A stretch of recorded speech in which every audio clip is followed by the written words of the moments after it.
Where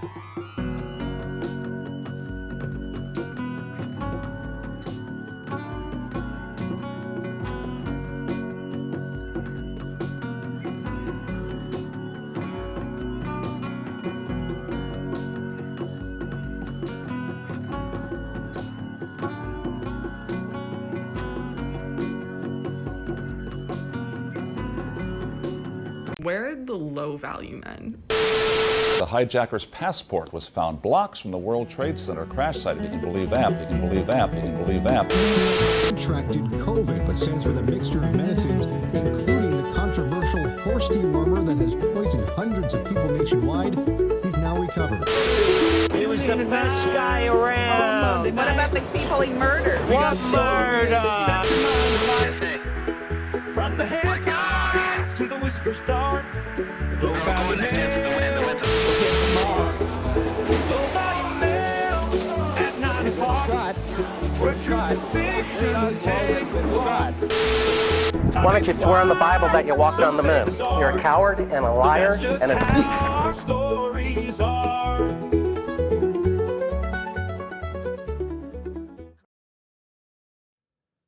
Oh boy! Welcome back, everybody, to an all-new episode of Low Value Mail. It's good to be back, as they say. Do they say that? I don't know.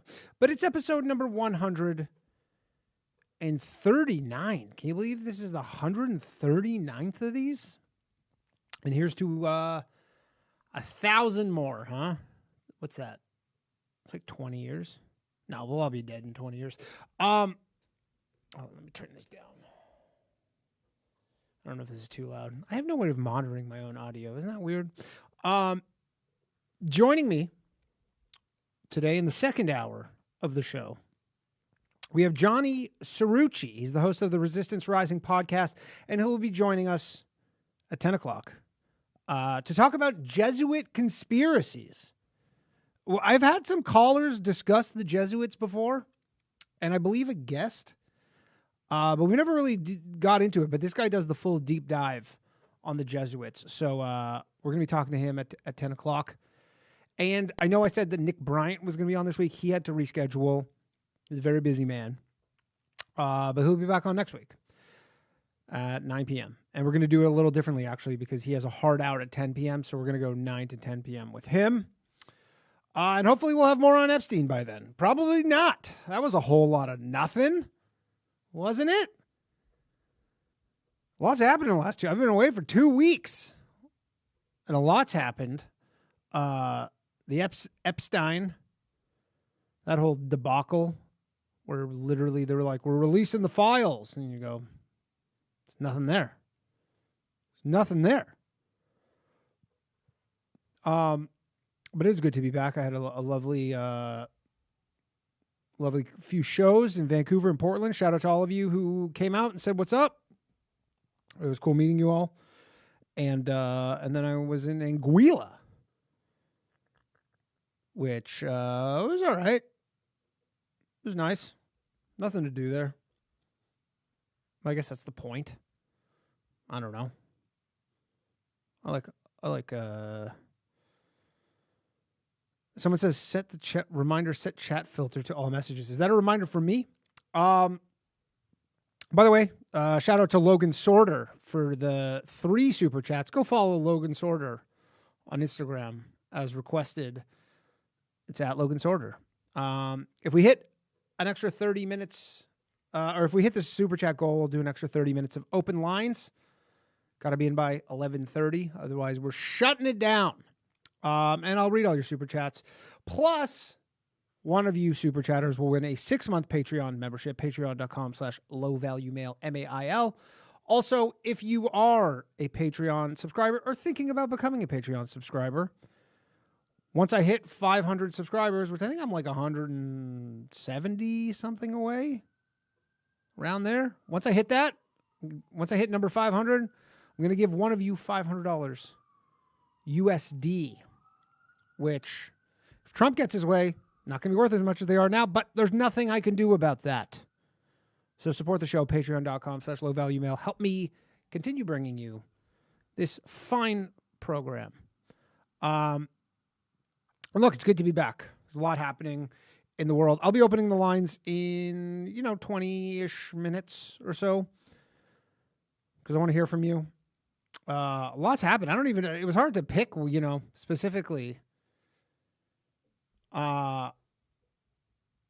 things to talk about. But it seems like, I've been harping, obviously I'm from Canada. Sorry. Although I was back in Vancouver, it was nice. It just rains nonstop, but it was nice to be back. It is funny because, you hear about this, because, and as predicted, not to pat myself on the back, but I did predict this. Everybody was like, no, you just tighten up the border and stop the flow of fentanyl and Trump will just take those tariffs away. It's all just the art of the deal, isn't it? Right? He just says, I'm going to give you tariffs. You do what I want, no tariffs. Well, guess what? Tariffs. That's what we got. Gimp gladly asked, did you miss us? I did.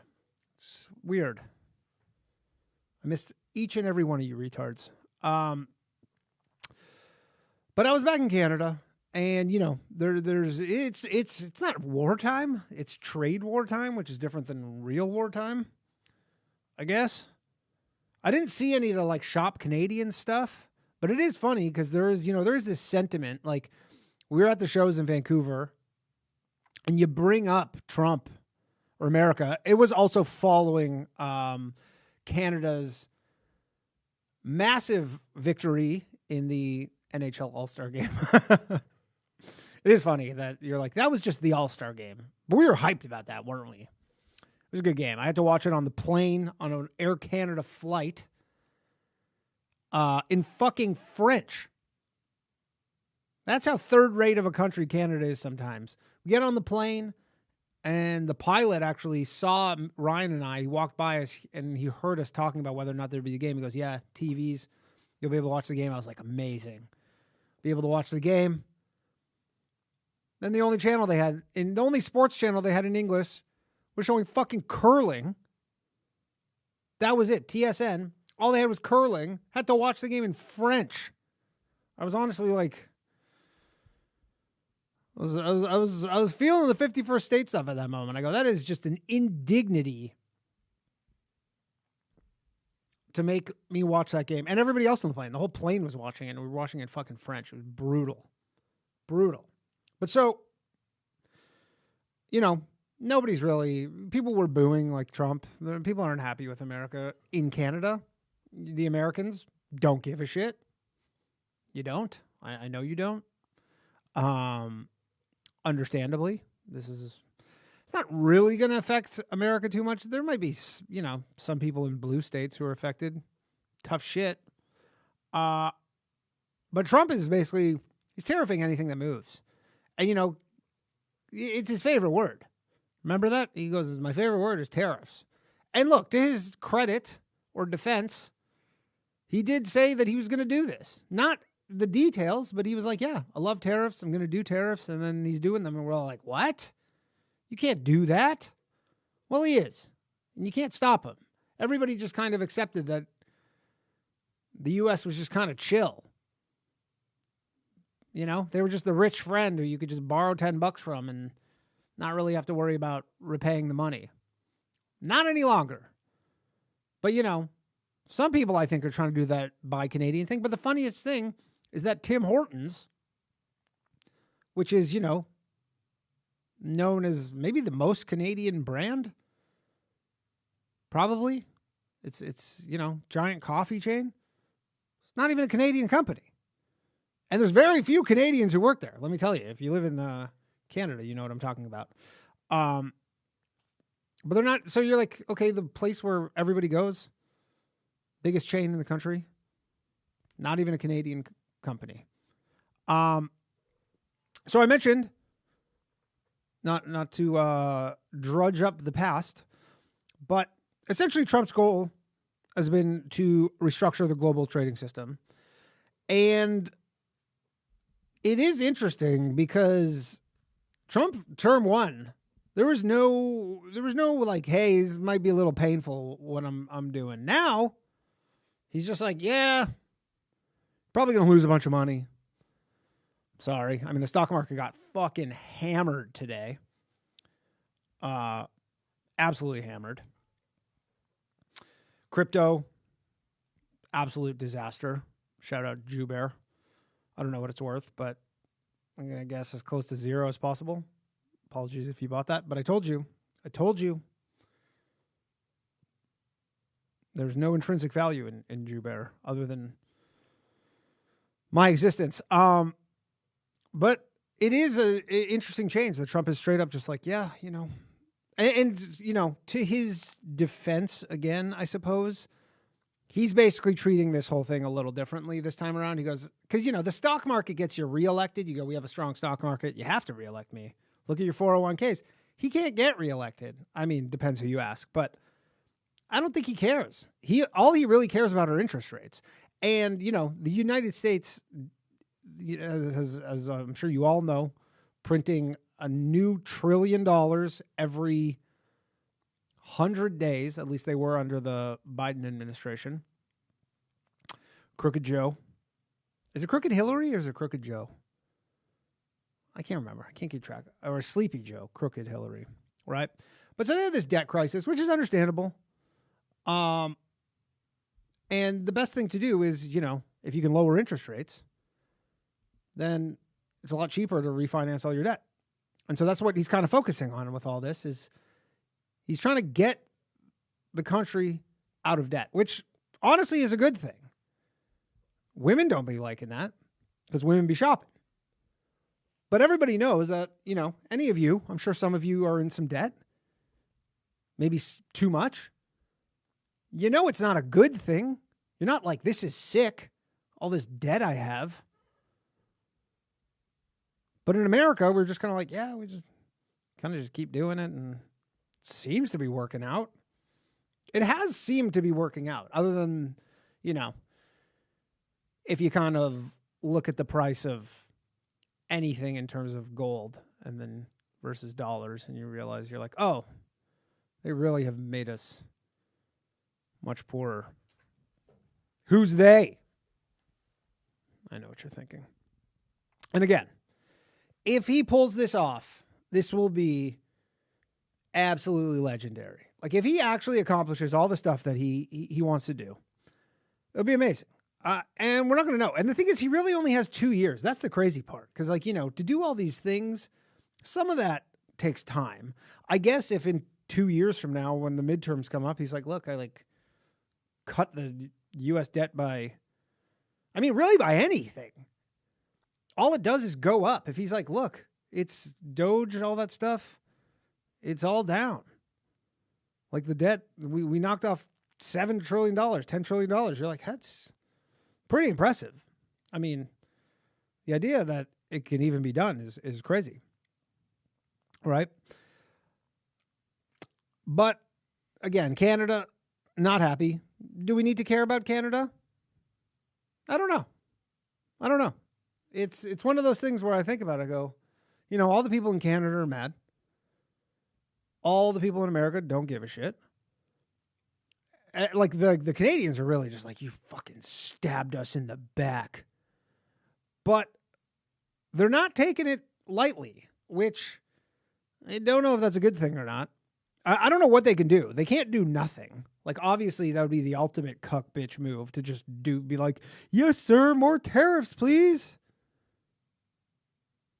Just I'd like to, just more, please, and just fucking shoveling tariffs down your throat.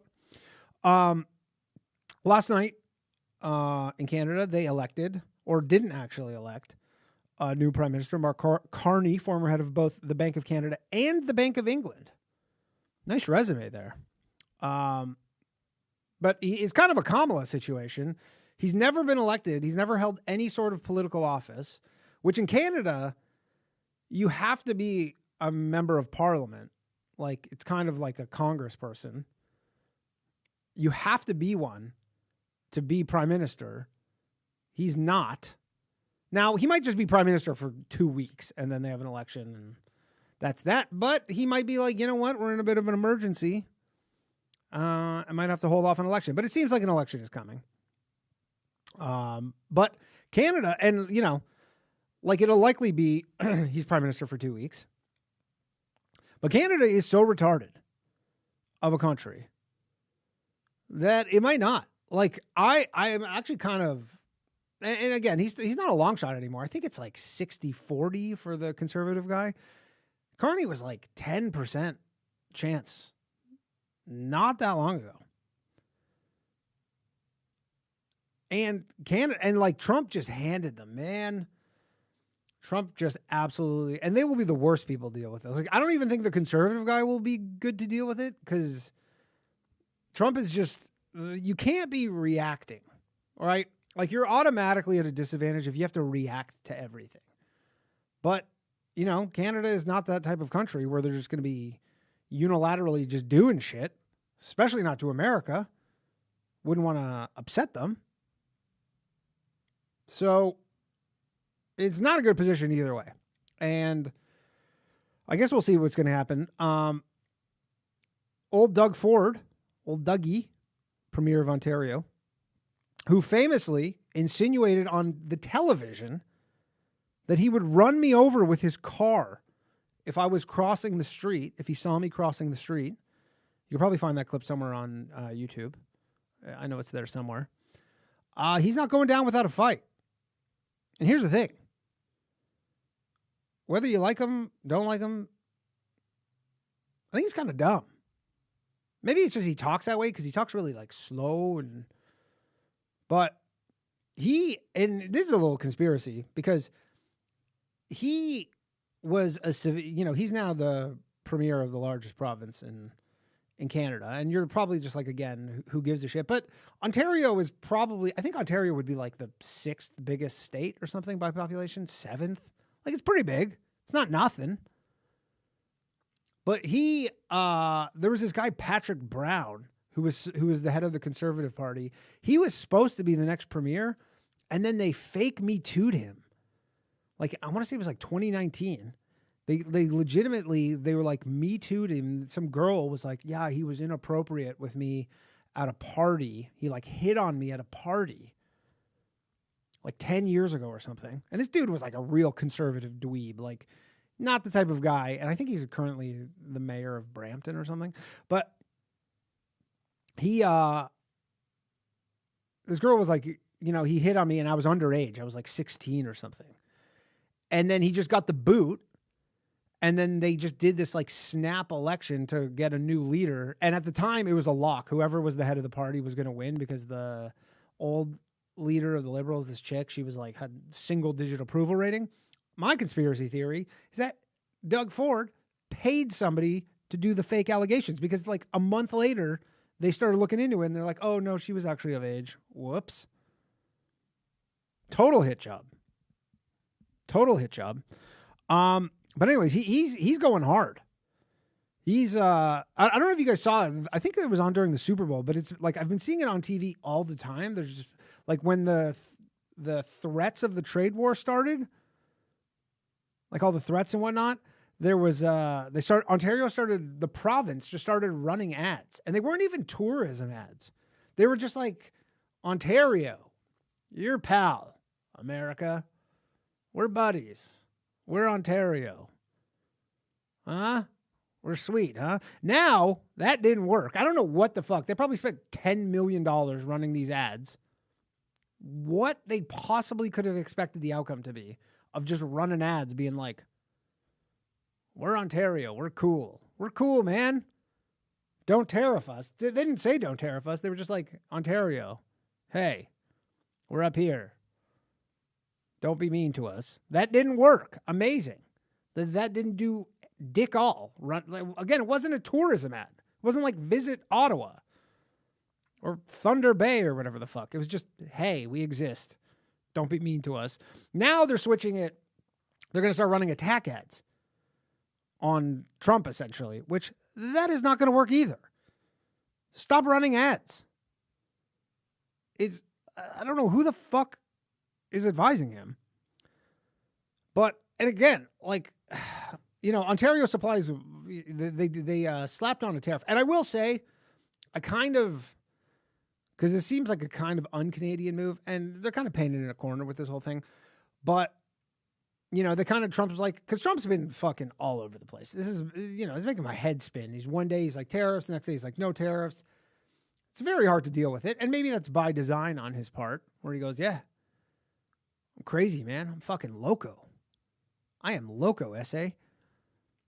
But he was like, okay, we'll take back some of the tariffs, but there's more tariffs coming, but some of these are clawing back. And then Canada was just like, you know what? No, we're just putting tariffs on you now. How does that feel? And we're not taking them off until you remove 100% of the tariffs, which is not going to happen. So they're just in a trade war indefinitely. Now, maybe there's some scenario that Trump's playing here where he's like, where he does have some grander plan where he's going to remove all the tariffs for some sort of concession. I don't know what. I mean, there was a leaked thing from the New York Times. I don't know the veracity of this claim where Trump wants to redraw the U.S.-Canadian border. Literally, he wants, and he's smart. He wants the water rights to all the Great Lakes. So he wants to literally redraw the border because it kind of like dips down through Lake Ontario. And he wants to basically make Lake Ontario totally American and then just essentially annex out all of southwestern Ontario, including Toronto, which is crazy. Shout out Logan for the memberships. Appreciate you, dog.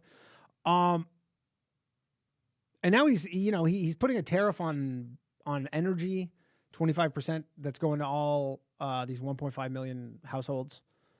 And then he's threatening to cut off the power entirely, which is, both of these things are stupid ideas. Because America will figure this out. My dad actually, I asked my dad, because my dad actually used to work for Ontario Hydro. He's an electrical engineer, or was. He's not dead. He's just retired. And he's just like, yeah, they'll make do. They'll be fine. There might be like some temporary like issues or whatever, but they'll be fine because you can get power from neighboring states as long as you have like certain infrastructure. So they'll be fine. So essentially they just will, get rid of this customer and then they'll just never come back. So Trump is honestly like, if he's trying to financially cripple Canada, which it seems like that's maybe the goal, I think he's going to be successful, unfortunately. I don't say this with any glee or joy. I know I referenced on maybe a month ago that some guy like canceled his Patreon membership because he's like, I don't like how much you like this Canada annexation talk. I'm like, I don't like it. I'm just discussing it. I don't want America to annex Canada or financially ruin the country where all my family and lots of friends live. I don't want that to happen. But it seems like if that's just what Trump's going for, and I'm going to wrap this up because I know you guys are sick of me talking about Canada. But I mean, I know a lot about Canada because I'm from Canada, right? But I think the big play, if Trump can get this going on, is get the provinces fighting against each other, because essentially Alberta and to a lesser extent Saskatchewan, they kind of subsidize the rest of the country, the other provinces. They send them all this money because they make so much money. And then all like Ontario is like, yeah, we're putting on tariffs. And then Alberta and Saskatchewan, which produces potash, which is like a fertilizer essentially, and is like, tons of farmers in the United States, they're like, we don't want to do that because we don't want to fuck up our business because we're making money hand over fist here. So we don't want to participate in this kind of like, all on board Canada trade war shit. And there's this lawyer from Alberta who's trying to like get a secession movement going. Man, if they could just pick off one province, if they could somehow just get one province to join America, Canada would kind of crumble at that point. Like if they somehow got Alberta, and I know a lot of Albertans love being Canadian, so I don't know how that would even work. But Albertans, they love their guns. You could convince them. You could be like, you get to keep way more of your money, get guns. You still get to be Albertan. Like a Texan's a Texan. You'll still be Albertan. And I mean, like my friends from Alberta, they don't like my friend Danny Martinello. He has an Alberta flag in his bedroom. He doesn't have a Canadian flag. I don't think he does. I know for a fact he has an Alberta. Like this guy like loves Alberta probably more than Canada. They kind of they have like a nationalist identity. Like I don't love I would never fly an Ontario flag. I wouldn't fly any flag other than Ukraine. But anyways, we'll see how that goes. I have one more thing. I'm going to open the phone lines up. I'm going to take calls in a few minutes. Phone lines are open. 1-888-949-2969. I want to hear from you. What do you think about everything that's been going on? Dainty Turtle says, enjoying the Canada Talk. Thanks, Doug. Thanks for the super chat. Nuance is Hard says, congrats on the wedding. The wedding was almost a year ago at this point. But we went on the honeymoon now because my fucking dog dislocated his hip in September. Alex Dam, welcome to Low Value. Shout out. And shout out to you all. Sean for Pittsburgh, hopping the J train to High Street.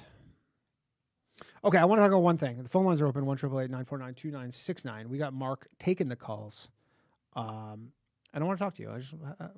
How do you feel about things that are going on?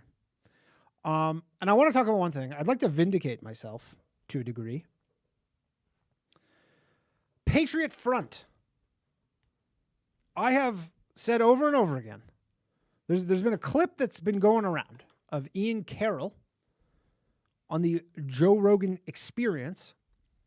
And Joe Rogan said this a couple times. I believe he said this on 2 podcasts now, where how Patriot Front went under the day after Kash Patel became head of the FBI. And I've said on this podcast in the last month, I was on record saying, I don't believe that they are feds. I do not believe that Patriot Front are feds.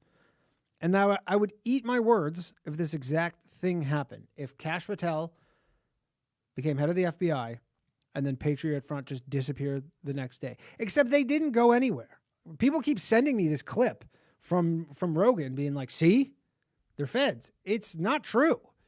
And I only say this. You can go on their Telegram. They're still very active. I only say this because it is so funny to me. I don't know why, but it is so funny to me that Patriot Front is like this super organized group. They're all about just basically like only white Europeans are Americans. Everybody else is not American. I'm sure some of you are fucking rock hard hearing that right now. Right? But because they care about fitness, that's like one of their pillars of their organization is just fitness. Everybody's just like, they're feds. And I know that Rogan probably started that because he was the original one who's like, they're feds. And, you know, he has a huge audience and he goes, look at how fit they are. They can't possibly, which by the way, is a bit of an indictment of a lot of like white nationalist types where he's basically being like, yeah, you're just fat slobs. Look, they're not fat slobs. They can't be white nationalists. And it's so funny because they're like their leader dude, Thomas Russo, he just has to go on podcasts and just try to convince people they're actually like based and not feds. And like, it's so funny. He's like, dude, I'm not a fed. I just hate Jews and blacks and everybody. And I just want to expel every non-European person from America. Is that so much to ask? If you're a conservative and, you know, you're kind of out there on the right spectrum, come join us. And everybody's just like, nope. You're just too fit. That's it. You're just too fit. So anyways, I don't know. And I know some of you are still, even as I say this, being like they're feds. Is the volume low? Someone says, why is the volume low? Maybe you need to turn up your shit. Is the volume low? Okay. This is the real thing. I said it. I've been on record saying that I don't think they're feds. And I actually took a lot of shit for it because everybody's like, it's so obvious. They're so obviously feds. I'm like, I don't think so. Obviously, there might be some feds infiltrating it. That's a different story. That's pretty much every group. But to say like this is a concoction of the FBI and the federal government and the whole thing is just the federal government. And I know a lot of you have just been like, Danny's stupid. Danny, big L take Danny on this one. Well, I disagree. Volume is low? All right, how's that? Turn it up a little bit. Hopefully that's better. Volume low. Is the volume low just all of a sudden? Or has it been the whole time? Because that would have been nice to know. Would have been a good thing to know. The volume was low. Audio. Oh, I hate you guys all. I forget that you guys will fucking troll me for this. All right. Phone lines are open. 1-888-949-2969. We have Johnnycirucci joining us. Top of the hour. Let's take a call from Canada.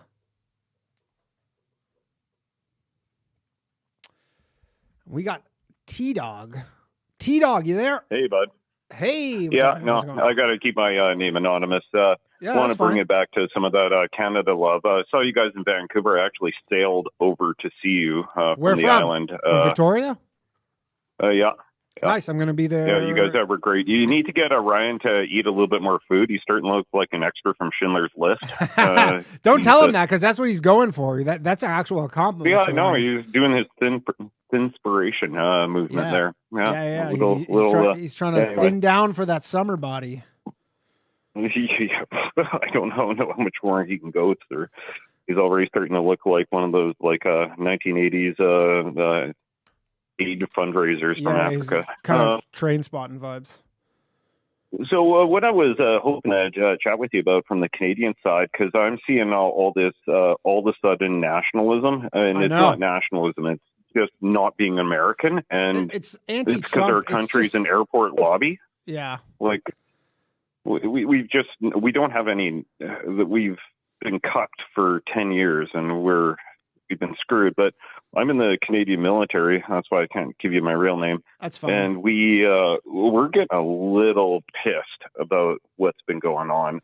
Like with all this kind of like, oh, we'll fight them on the beaches, we'll fight them on the shores, and all these liberal cucktards that are the ones putting our asses on the.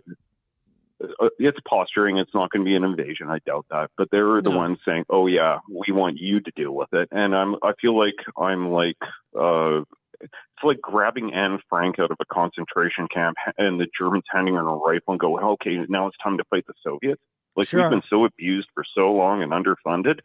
It just kills me, man. I was shocked to learn how, I looked it up recently, how like when this all started in the annexation talk, how few members of the military there are in Canada.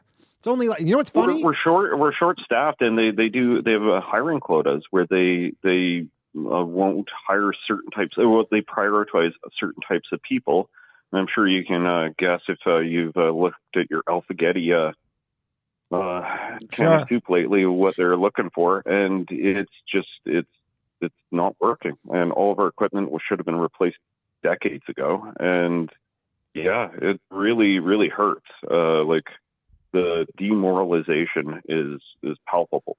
And it really really hurts. I mean, again, and now everybody's acting all tough against America. I'm like, that's actually the one thing Trump had right. Like, I don't agree with the tariffs. I think it was stupid if you take hydrocarbons out.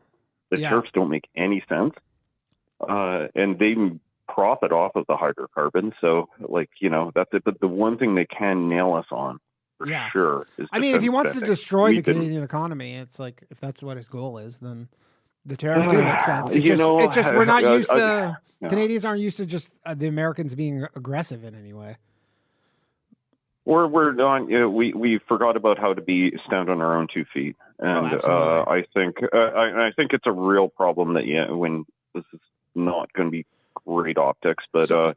When you have 40% of the population wasn't even born here, and it's probably because they couldn't get into America that they chose this place. Didn't the Canadian military just announce that they would be taking like if you were a permanent resident? But they only hired 70 of them because they couldn't pass the security screening, and it's not necessarily because they couldn't pass. It's just because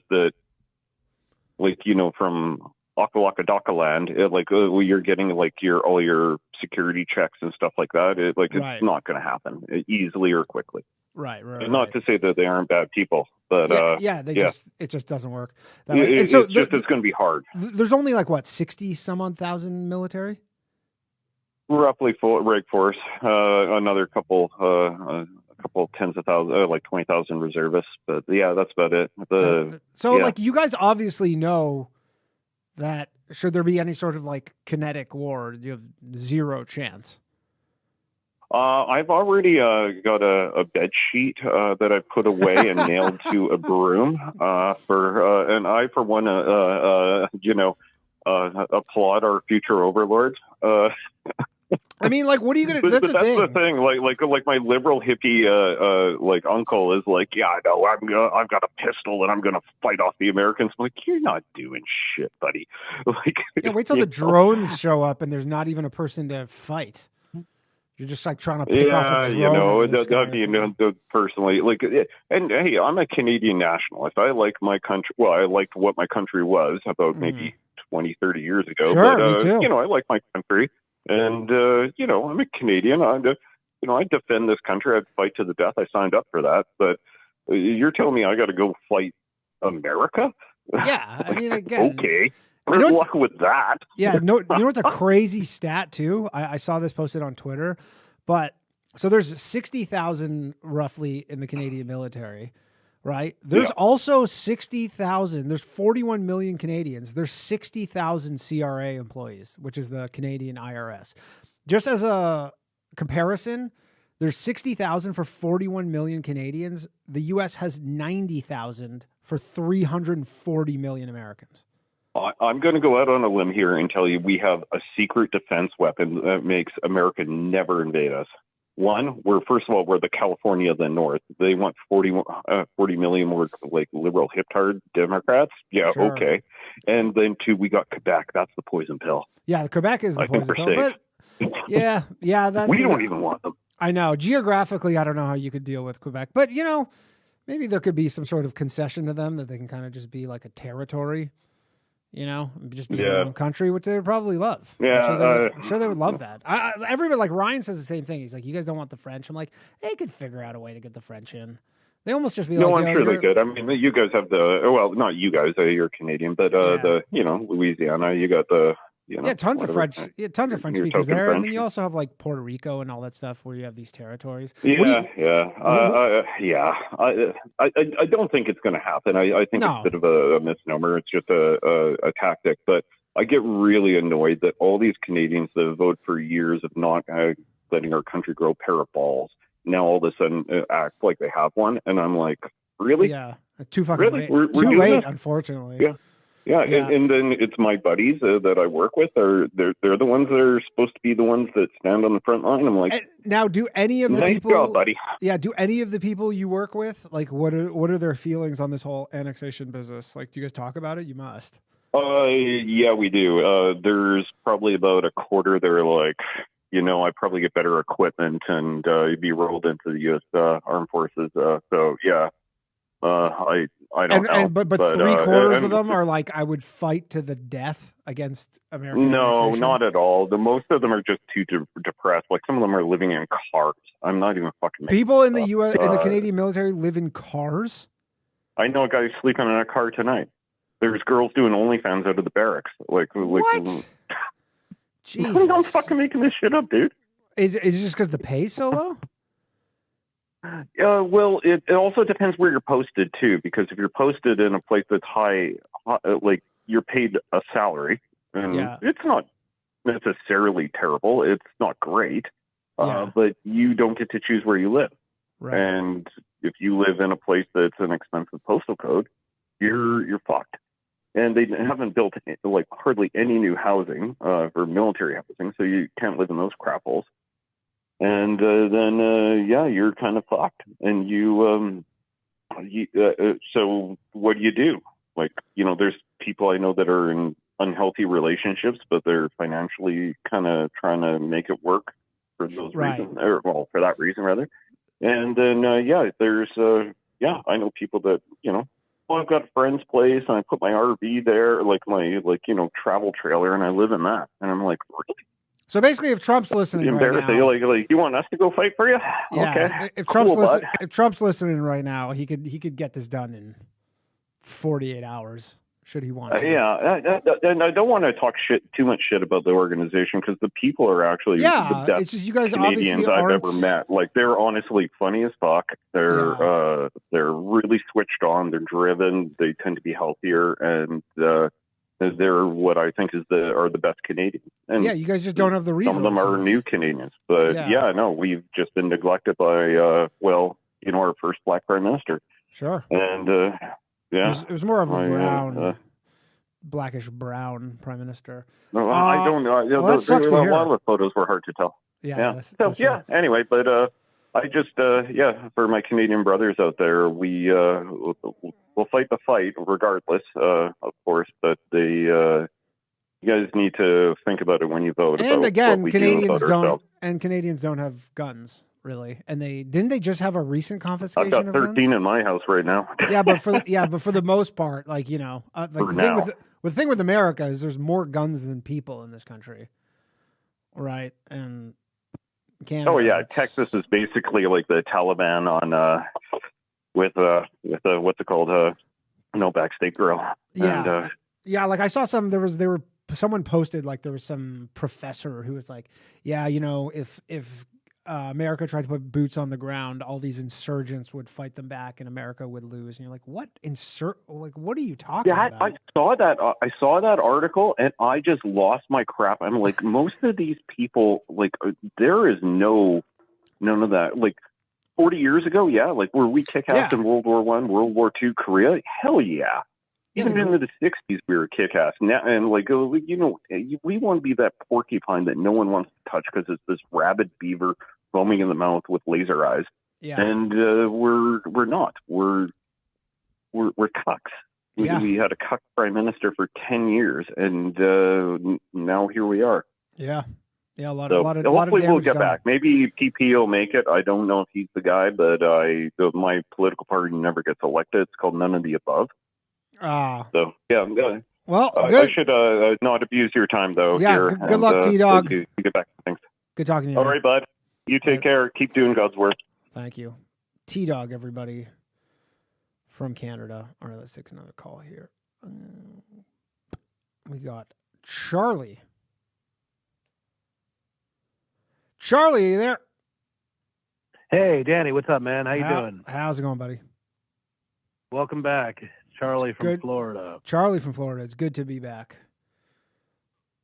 So I had a question. I don't know if you saw this or you've watched any of the clips or anything, but do you think that if you found Mike Myers' Elon Musk impression funny, that means you hate America? If you found I saw a clip of it. I didn't it was the mannerisms were okay, but he was doing like a British accent. I didn't like the accent really, but I thought kind of like the impression was decent. Yeah. But if you find it funny, do you hate America? No. No, well, I mean, because I voted for Trump. Like, I'm a Trump, one of the things I notice is that, if you, even just criticize anything about or do impressions of anybody on the right, people get really worked up. Yeah, it is weird because I'll be fully honest. I'm not totally pumped with everything he's doing. I mean, right.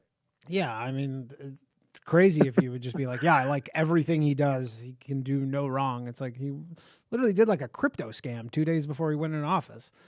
Right. Yeah, but it's always funny to me how people, they always talk about speech and comedy and this and that, but it's as soon as you do even just a mild criticism of somebody that they like, they're just like, oh, you're anti, you don't care about. I mean, it's this is just a joke. It's just 50% of the country is anti-Trump. It's pretty close to, or maybe 45% or something. It's probably a decent amount. I'm sure there's some people at this point who did vote for Trump. I don't think there's anybody who didn't vote for Trump who wished they voted for Trump, but I think there's some people who voted for Trump are probably I might be regretting that decision. But the problem is their hand was completely forced because the Democrats literally just could not be normal people for the last fucking 4 years.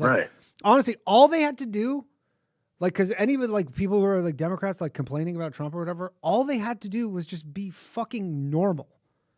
Like, just kind of normal. And Trump would not have won. But like, all they had to do is be like, hey, we need like a border enforcement. We shouldn't sterilize kids. We shouldn't let women, it is very strange. Like men play against women. And like, you know, we shouldn't crack down on like moderate speech infractions. And they would have won. They would have like won easily. But it is strange the hills that they want to, you know, it's just very odd. Yeah. Yeah, I don't I have no sympathy for them. And, you know, as much as I'm of the opinion that as much as we felt like, you know, everything was so crazy on the left, like it's seeming like we're probably going to get an equally crazy shit on the right now. Like it's going to be an equal, like, you know, everybody's like the pendulum swinging back. I'm like, it's not swinging back to 2016. It's going as far to the right as it was to the left, in my opinion. Like it's going to get fucking crazy. I mean, if it's only been 2 months, like Trump's been in office for 2 months. Think about how much crazy shit has already happened. I'm like, I can't imagine he's just getting it all out of the way at the beginning. Like we're having, this is going to be like this indefinitely until he's out of office. Yeah, like I like your skits and everything, and how you're always able to kind of like make fun of both sides in a way that's like, you know, you don't always give your true opinion about anything, and I really enjoy that type of comedy. Do you think that that's like there's going to be room for that type of like nuanced comedy, or do you think people? I mean, I'll tell you, it's the worst financially type of comedy to do. Like me and Ryan always discuss it where you're like, man, there's so much money if you just fucking pick a side. Like if we wanted to just be like right-wing grifters or just like, you know, leftists, there's so like, if you could just shut off a portion of your brain, like you can make so much money. But like people, I mean, it's like, we're who we are. And you know, there's, I mean, nobody's going to offer me something and they're like, yeah, these are the things you're not allowed to say. And it's gonna be like, oh, I don't know. Thanks, but no thanks. Like one way or another. Yeah. But I guess you could see like certain shows like SNL are kind of like, maybe they're swinging back a little bit by having like Shane Gillis on or whatever. And yeah, for sure. I mean, that one sketch with the, like the race, local news race sketch. I'm like, that was hilarious. I'm like, you would have never seen that. Yeah. There were some real good ones with him. It was great. Yeah, that was solid. But I don't know. I mean, it probably, like, he's not like, you know, overtly some right wing guy. He's probably similar to us in that he's just fairly objective. I mean, maybe I don't know. We'll see. I guess it seems like you know, we almost needed the people on the left to kind of come back our way a little bit. But I mean, you know, which it seems like it's happening, but I don't know. I'm just doing my thing, and whatever happens, happens. Whatever Allah's will is. It's just funny, like to how people, how like you can make jokes about people without like being hateful. You know, it always like has to be connotated as a hateful thing. You know, and that does, you know. Well, that was back to a lot of the language policing stuff that was going on. You know, where. Right. Where it's just like, you're like, yo, these are the things you can't say. And you're like, okay, well, now I want to say them more. Oh, of course. Yeah. So. Well, I hope you keep the podcast going. I really enjoy it. And have a good one, man. Thanks, man. Charlie, everybody. That was Charlie. We can take a couple more calls and then go to the break. Got some super chats here. Dainty Turtle, Michigan votes to take the beaches from Canada. What beaches? I don't know of any good. I mean, what, the beach on Lake Ontario? Logan says the volume was fine. Thanks, Logan. Vincent, back from goofing off. Shit. I mean, half of my time off was working, doing stand-up comedy. Dylan Farnham says, a year ago, I said they would be firing IRS agents and replace them with AI. Robbie and Lev both scoffed at it, and you allowed them to ridicule me. Now Shane Cashman is saying it. I demand satisfaction. I'll slap both of them in the face with a glove next time I see them. All right, let's take some more calls here. What's going on? We got Jake. let's chat with Jakey. Jake, you there? Hey. Hey, what's up, man? Hey, so I'm going to Canada for the first time for my bachelor party. We're going up to see Montreal? the Panthers play the Canadians. Yep. Nice. And I got two questions. First of all, are you am I a gonna Floridian? get stabbed? Yeah, I'm from South Florida. South Florida, nice. I mean, the Bell Center is one of the best places to see a hockey game. It's pretty awesome. Yeah, no, watching that, like I was, with the tariffs and shit, I was like a little concerned about it, and then I saw the Four Nations. It just looked awesome. Yeah, it's great. It's great. Although I saw Aaron Ekblad got a 20-game suspension today. Yeah, that's bullshit. Free Ekblad. That sucks. But you guys have Brad Marchand now, so I don't know if he'll play, but yeah. And then one other thing. Yeah, you're not going to get stabbed in Montreal. Montreal is pretty chill. All right. And the other thing is, do you have any recommendations for stuff we should check out during the day? Stuff to check out during the day in Montreal. That's a good question.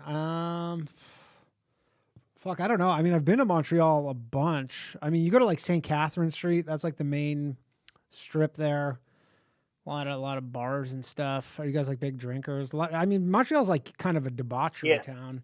There's like, you go there. Oh, strip clubs, stuff like that.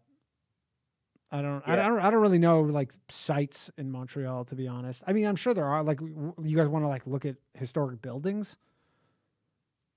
Probably just go drinking a little bit before the game. Yeah, if you're going drinking, go to St. Catherine Street.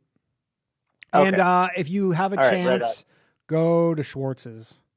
Get a Schwartz's. It's I believe it's owned by Celine Dion now, but it's like probably the most famous food place in Montreal. It's like smoked meat sandwiches. It's really good. Oh, nice. Is it like Katz's Deli? It's exactly it's literally exactly like Katz's Deli. It's nearly identical. Just more French. Just more French, yeah. But it's really good. Yeah, it's really good. And then you got to get some poutine from like a truck or something. All right. But I don't know the spots specifically. But enjoy your time there. All right. Thanks. Later. Bye. All right. We're going to take one more caller. If I don't get to you, you can hang up and call back. We're going to have our guest coming on in about 10 minutes. All right. Last caller for this hour. And who do we have here? Nobody knows. Hopefully they unmute themselves. If they're not unmuting themselves, let's try somebody else. No, nobody wants to unmute themselves all of a sudden. Okay. This is great broadcasting right here. Oh, here we go. Hello. You're on Low Valley Mail. Who am I speaking? Hey. Hello. Hi, Danny. Hold on one second. Go ahead. Hello. Hey, can you hear me? Yep. This is Birkin. Birkin, what's up, man? Oh, I was just calling. I just want to tell you how the entire world works. Okay. Well, you only have like 3 minutes. Okay. I'll see if I can pack it in. So basically, in times of economics, so when times are good, humans cooperate based on what's most economically advantageous to them. Okay, makes sense. And in times of economic contraction, we bifurcate based on lineage. Okay. And I think the whole world is going through an economic recession. It's we sort of run out of technology to continue the growth that we've had since the end of World War II. So you're not bullish on the AI stuff? I mean, AI seems like a bit of a game changer in terms of technological productivity. I think it will I think AI will dramatically increase productivity, but I think that it's going to be a very limited number of extreme winners from AI, and almost very few people have the capability to make good use of AI and really to milk that cow. Sure. Yeah. So I agree on that. yeah, so I think net losers to AI. And then so there's basically going to be, like, as Yuval Noah Harari says, like a giant useless class of people who we don't know what to do with. Oh, I absolutely agree with that. I mean, AI is going to wipe out so many jobs in the next 5 years. Yeah. And they're going to it's going to do it all at the same time. Like, it's not like it's going to be some slow progression where, you know, people are slowly losing their jobs. It's just going to be like all these, and it's all going to be mostly white collar workers are just going to be made completely useless. The worst people to basically be made redundant because they're going to have the least amount of practical skills. Yeah, actually, okay. So I think we're pretty much on the same page there. So basically, I just think, well, and so it's all kind of like ties into like the Palestine-Israel thing. Like, that's kind of the most logical place for humanity to split, is because there's the biggest genetic differences between those populations. So you think the Israelis and the Palestinians have a huge genetic difference? I mean, a lot of Israelis are Arab. Like, you know, the Sephardic Jews are, I mean, that's the funniest thing with the whole, I've said it before, but like, because, you know, everybody ties Jews and Israelis in like this. And obviously, like, in terms of like the, you know, Jewish homeland. But like, I know a lot of like North American Ashkenazi Jews who do not like Israelis. Like, specifically, like. Well, right. Well, who does it? I mean, well, come on, who are you talking? Yeah. No, right. So then it's sort of like, the heads of those lineages have significant genetic differences. They're not like the head of the lineage of like Russia and the head of the lineage of Ukraine. Those are both Slavic nations. Sure. But you mixed with the Germanic lineage. So that's like where the primary cause of conflict comes from there, because like when we're talking about economic stuff between countries, like people tend to value people who are more closely genetically related to them just by happenstance. Like, people prefer people who are similar to them. Yeah, for sure. People definitely have a like preference this guy there. has a cousin and like across the border, and so it's like these economic things are basically just downstream of how closely the lineage is related. Yeah. I don't know. That's all right. I got to let you go, though, because we got to go to the break. But thank you for calling in. Appreciate it. All right. Take all right. Thanks. Yep. All right. We're going to go to a break, and we'll be back with Johnnycirucci talking all about Jesuit conspiracies. I'm going to read Fran dropped a super chat. Appreciate it, Fran. And again, one of you super chatters will win a 6-month Patreon.com membership. Patrick Riley, welcome back, Scroat King. Thanks, dog. Not to be a Jew about it, Patrick Riley, but if you gave 1 more cent, it would contribute to the fan funding goal thing, but I'll just add it manually. It just won't notify me, so I'm going to have to tally it up. That's what you want, huh? You just want to make these Jews do some extra work? It's fine. Okay, we'll be back very shortly with Johnnycirucci. In the meantime, enjoy a video of some of my AI sketches that I made the past couple weeks. Plus, oh yeah, I forgot to do this part. Plus a clip from the bathhouse. We have a new episode of the bathhouse tomorrow night at 9 p.m. And again, guys, if you're listening, subscribe to the channel, hit that like button, and support the show. Patreon.com/low-value-mail, MAIL, win some money when I hit 500. And if you want to see me live, I'll be in Vancouver and Edmonton coming up April and May. Tickets at dannycomedy.com. This first USA ID sketch, if you didn't see it, went viral on Facebook. And literally, it's so funny the differences. I know I'm rambling here and we're going over time. It's so funny the differences between social media, because almost 100% of people on Facebook think this is real. I know it looks really real, but even though it's so preposterous, They do think it's real, and I find it quite hilarious. All right. See you all. Oh, shit. After the break. We are only 28 days into Donald Trump's second term, and among the many controversial moves he has already made, maybe the most controversial is taking a bulldozer to USAID, cutting hundreds of positions at programs responsible for making the world a better place. We caught up with one former employee to get his side of things. People are really scared right now. My job at USAID is spreading LGBTQIA plus causes in countries that otherwise wouldn't be receptive to them. And without USAID, this work could not be done. Under Walker, millions of dollars was distributed to many different causes, such as $7.9 million to teach Sri Lankan journalists how to avoid binary gendered language, $5.5 million for LGBT activism in Uganda, $1.5 million to promote LGBT advocacy in Jamaica, and many similar programs. The work that we're doing to advance LGBTQIA plus issues is very important. For example, we spent $1.5 million to promote LGBT activism in Jamaica.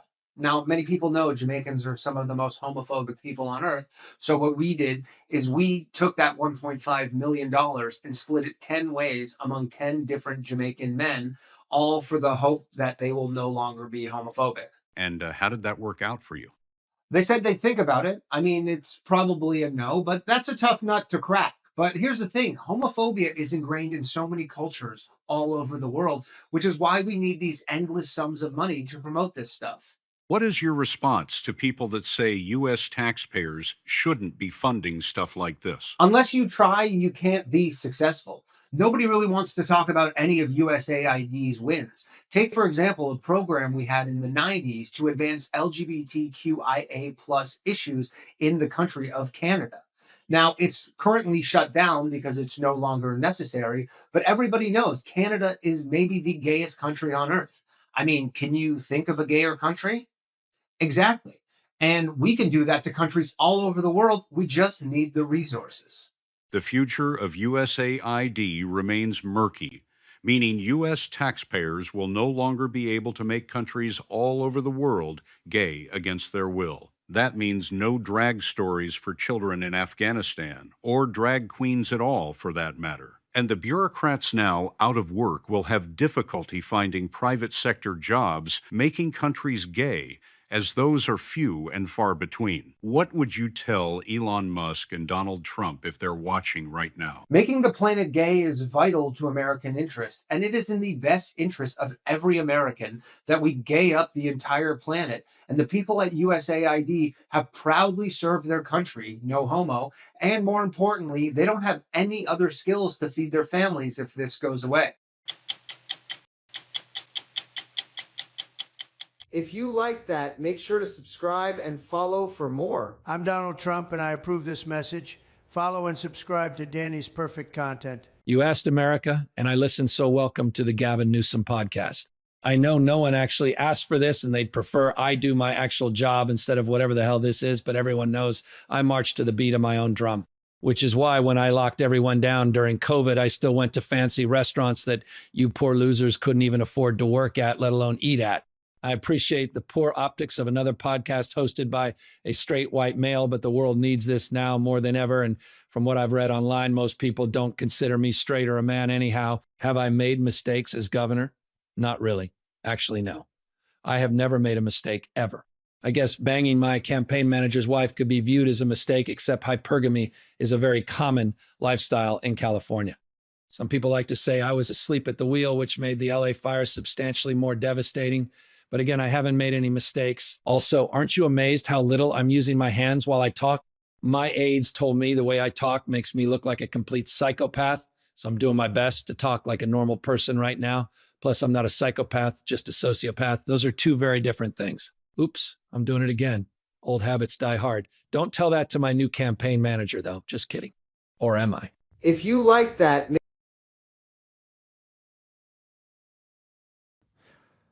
Here we go. All right, everybody. We are back with Johnnycirucci. How you doing, man? I am doing awesome, Danny. It is It is really good to see you. Yeah, likewise. And I'm looking forward to chatting with you. So I mentioned off the beginning of the show that I can't remember, we had a caller or I think a guest who was told me, you got to look into this Jesuit stuff. Right. And I did. Is that the one caller? Did you have one caller? I haven't had a lot. I'm not going to lie. I haven't had many. Wait, let me quick. I can tell you a story quick. I can tell you a story. Go ahead. So Mark goes, "Hey man, I got this buddy of mine. He's really cool. I want you to come on the show and talk about this stuff." And dude, I am yours, Mark. You are the best. I'm you name it. I'll do it. Where and when? What time? 10 o'clock. Okay. Yeah. Wait. What time again? And who is this? All right. At 10 o'clock. What? 10 o'clock? Are you kidding me? All right. He's really cool. His name is Danny, and he's a comedian. And he's Jewish. Wait, what? He's Jewish. People call in and they have some issues with Jewish people. Like, sure. Wait. All right. Let me see this show. Let me see. Wait, you watched the show and you came on still? Let me see this show. It dawned on me. The low value mail is Dunk the Jew. So people call in and they pay. They don't super pay. Chats. They're not paying. No much. super chats. And there's no super chats. There are, but it's negligible. I figure so. I figure it's some of them were super chats where this poor guy stands in the dunk tank and they get, come on up. Okay, get three throws, 3 balls. Dunk the Jew. Blame him for everything from measles to the extinction of the dinosaurs. Go. And this poor guy's got to sit there and deal with all these drunk Nazi Catholics. I am in. Let's do this. I am pumped. I don't know if they're all Catholics.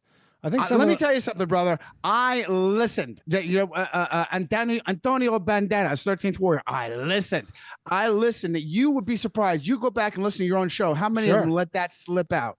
How many of them? Quite a few. Interesting. So you got some beef. And so the Jesuits and the Catholics, there's a tie in here. So first off, just explain the Jesuits, because what are they, like a secret society? Oh my goodness. A religion? Real quick. Normally I spend like 30 minutes just telling who I am. I'm sure there's plenty of people say, who the F is this freaking guy? Listen, I did a lifetime. I was born and raised Italian Roman Catholic. I'm no longer Catholic, but I am still Italian. So that'll come out.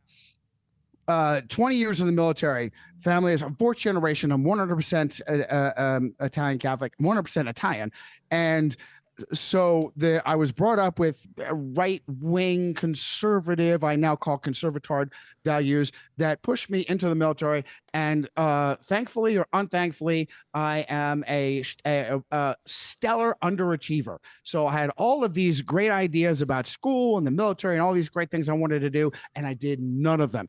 And what it did to me was it made me disenfranchised and made me ask a lot of questions, so that by the time I was basically drummed out, I didn't get any bad conduct discharge, but basically I was kind of forced out.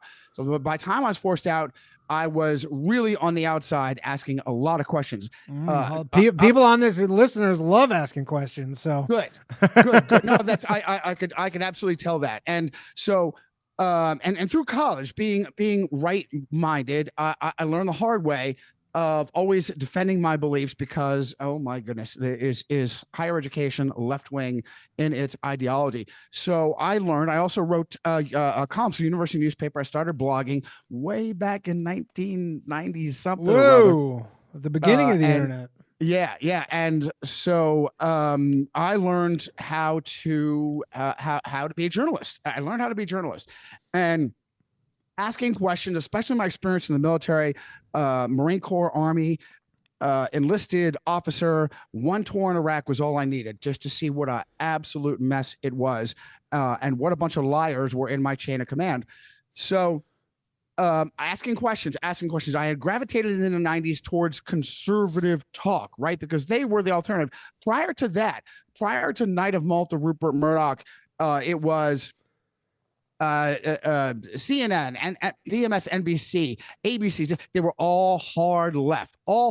And then Rupert Murdoch shows up and gives us the alternative. Roger Ailes shows up and gives us Rush Limbaugh, the alternative.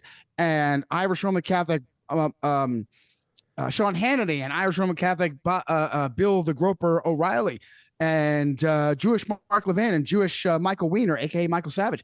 And so these were the guys I was gravitating towards in the 90s to get away from just the hammering of the hard left agenda from mainstream media.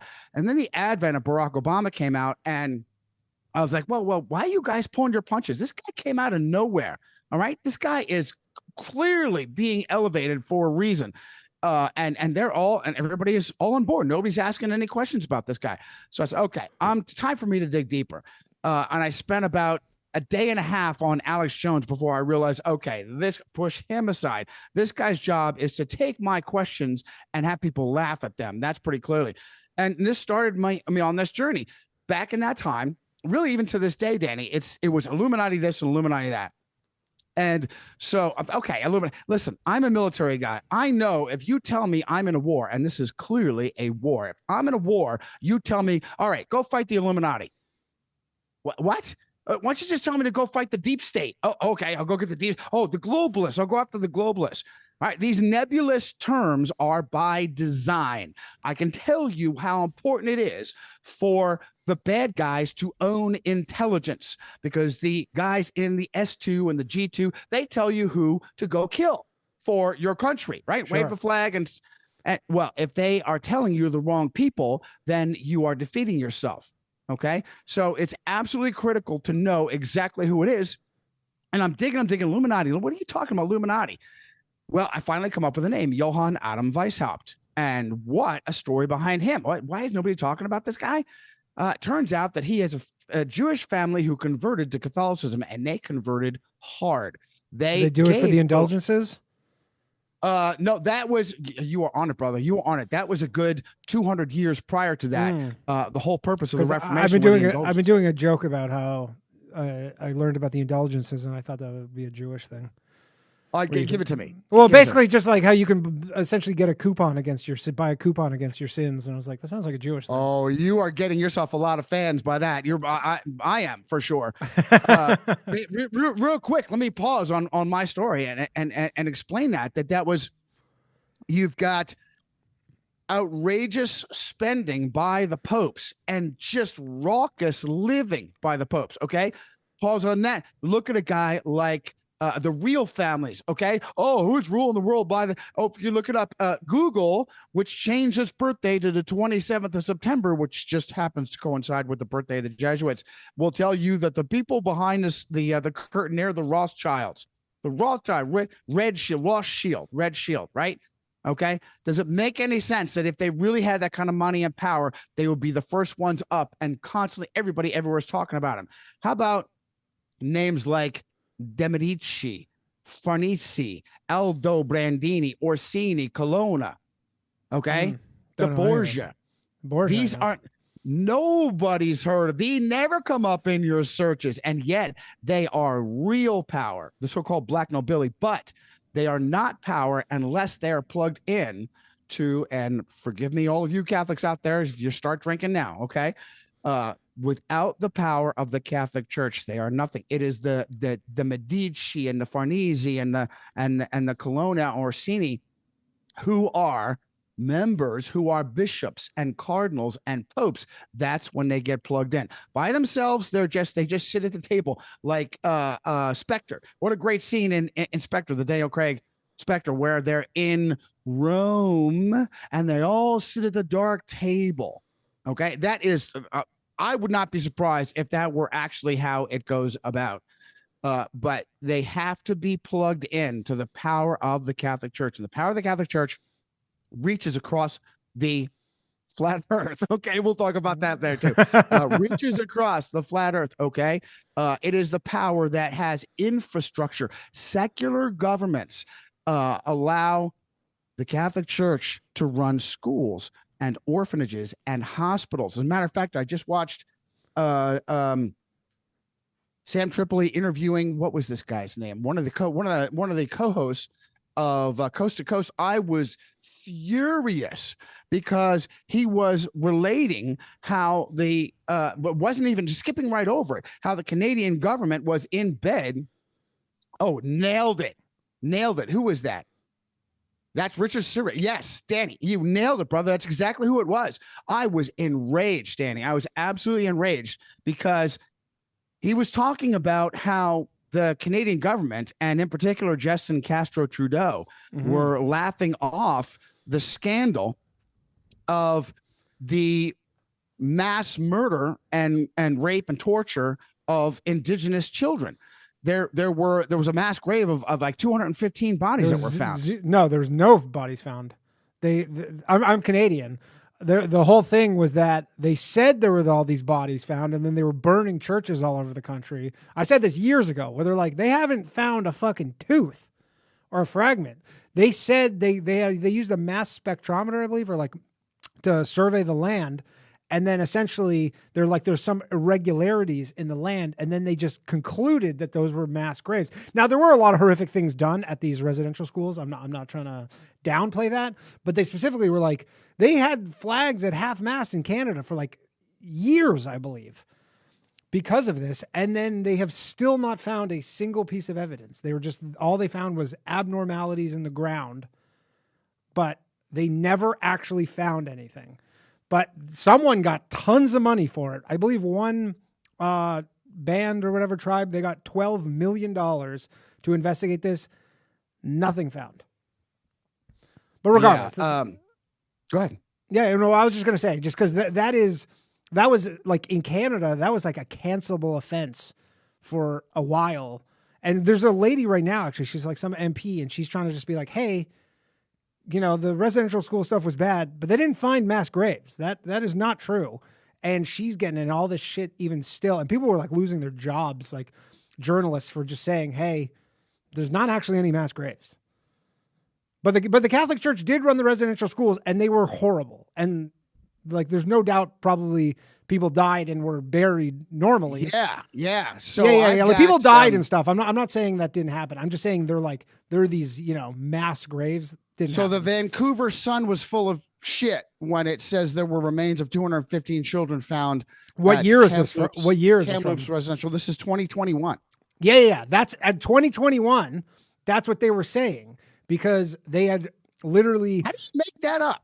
Because they had done this radar of the ground, and they go, there's these abnormalities in the ground. And they're just like, that must be. And this was during like George Floyd and everything. They just go, that must be mass graves of children. And it's not true. What I smell? I smell cover up. I smell that maybe that was a false story blown up to be outed as fake news, so that the real horrors, such as the 2018 story of the Ontario Provincial Police uncovering the torture and murder of at least 3 children at St. Anne's in Ontario. Yeah. Being poo-pooed and whisked away. I mean, not only that, there was, I believe, 120 churches burned after this story started making the rounds. And there was, as far as I understand, there was no convictions. They just let it happen, and they were just like, sorry. Right. 3, and this was an Indian residential school. Yeah. In which they were sexually abusing the children. They had created their own electric chair for torturing the children in this facility. That's crazy. I mean, again, there's like, they did fucked up shit. I mean, I'll tell you what, this seems like a pretty good thing to just a rule of thumb. Do not put fucking priests in charge of raising your kids. Oh, clearly, Danny, clearly. Do not put, and this nuns. This is why the Catholic Church will not allow, this is going to sound crazy, okay? The Catholic Church will not allow its clergy to marry, to guarantee a lifetime of sexual frustration that can only have a negative outlet. That sounds crazy. I'm telling you. I thought it was they stay gay. Yeah, right. It's all. So sexual perversion and deviancy is critical to the hierarchy of this system. It's absolutely critical. So let's bring this back to the Jesuits. So what is the Catholic Church Jesuit tie-in? Are Jesuits Catholics? Are they the Jesuits are an order of priesthood within the Catholic Church. They are really, really dedicated. They are basically the special forces of the Catholic Church. Okay. They were founded in Technically founded in 1534 on August 15th on the Assumption, the Feast of the Assumption of Mary. And I've got, do I have the list? Let's see here. Let's see here. I want to make sure because Joseph's son, you son of a gun. I wanted to, please, do I have the list of all of them? Of course, Ignatius of Loyola was the chief founder. And so are they still active, the Jesuits? Like oh what? My goodness. Do people like, is it like a secret society kind of deal? Very much so. Very much so. Are they still active? They trained Donald Trump, dude. The Jesuits trained, and explain that. Yeah, Donald Trump spent 2 years with the Jesuits at Fordham. And then he transferred to the private University of Pennsylvania. So and what do you mean they train? Like he went to school? Like is Fordham a Jesuit school? Oh my goodness! So check this out. This is so when people want to go, and so if you're drunk Catholic, you're like get them frothed up. Okay, so listen to me. Nobody controls like those who indoctrinate. Nobody controls like those who indoctrinate. The Catholic Church runs, I want to say thousands, if you count both the grammar, the high schools, and the colleges, thousands of schools. It's actually schools. So I'm from Ontario, and it's a big controversy in Ontario because there's only 2 school boards in the province of Ontario. There's the regular school board and there's the Catholic school board. And the Catholic school board, people complain because they're like, why do we give just specifically Catholic people all this funding? Right. And I actually known many non-Catholic people. Like, so my high school, there was a Catholic high school, like 10-minute walk away, which was way nicer than our high school. Their facilities were way better. It was called Notre Dame in Burlington, Ontario. And I know people who weren't Catholic who went there because they were just like, it's a better school. But they're like, I'm not Catholic. I have to pretend all the Catholic stuff. And like, I just kind of go through the motions with it. But they're straight up just like not Catholic, but they would just go there. Oh, and let me tell you why. Let me tell you the mechanism, the mechanism behind that, because there is a myth that if you want the best education possible, you go to a Catholic school and the best of the best of the best. As Will Smith and Men in Black. Well, they just have all this. They have all this just funding. That's just they get money, and people in Ontario are like, why does only the Catholic school board get money, and then there's just the Catholic and public? Like, how are those more insidious groups? than that? It's more insidious than that. They are tribal. They are much more tribal than those evil Jews. They go and they look for fellow Catholics, especially those who've had Catholic training at a Catholic school or a Jesuit school. If they're the CEO or whatever, the human resources, sure, those are the ones that get the jobs. Those are the ones that get the opportunities because kind of like Mormons. Oh, many times more. And the Mormons are very cliquey, very Kabbalish, and also very Freemasonic. They absolutely, and nobody can profile a human being the way the Jesuits do. The Jesuits profile torture. The Jesuits ran the Inquisition. Run the Inquisition. It never went down, never went under. The Inquisition never went away? It never went away. What's its current form? The Congregation for the Doctrine of the Faith. What's that?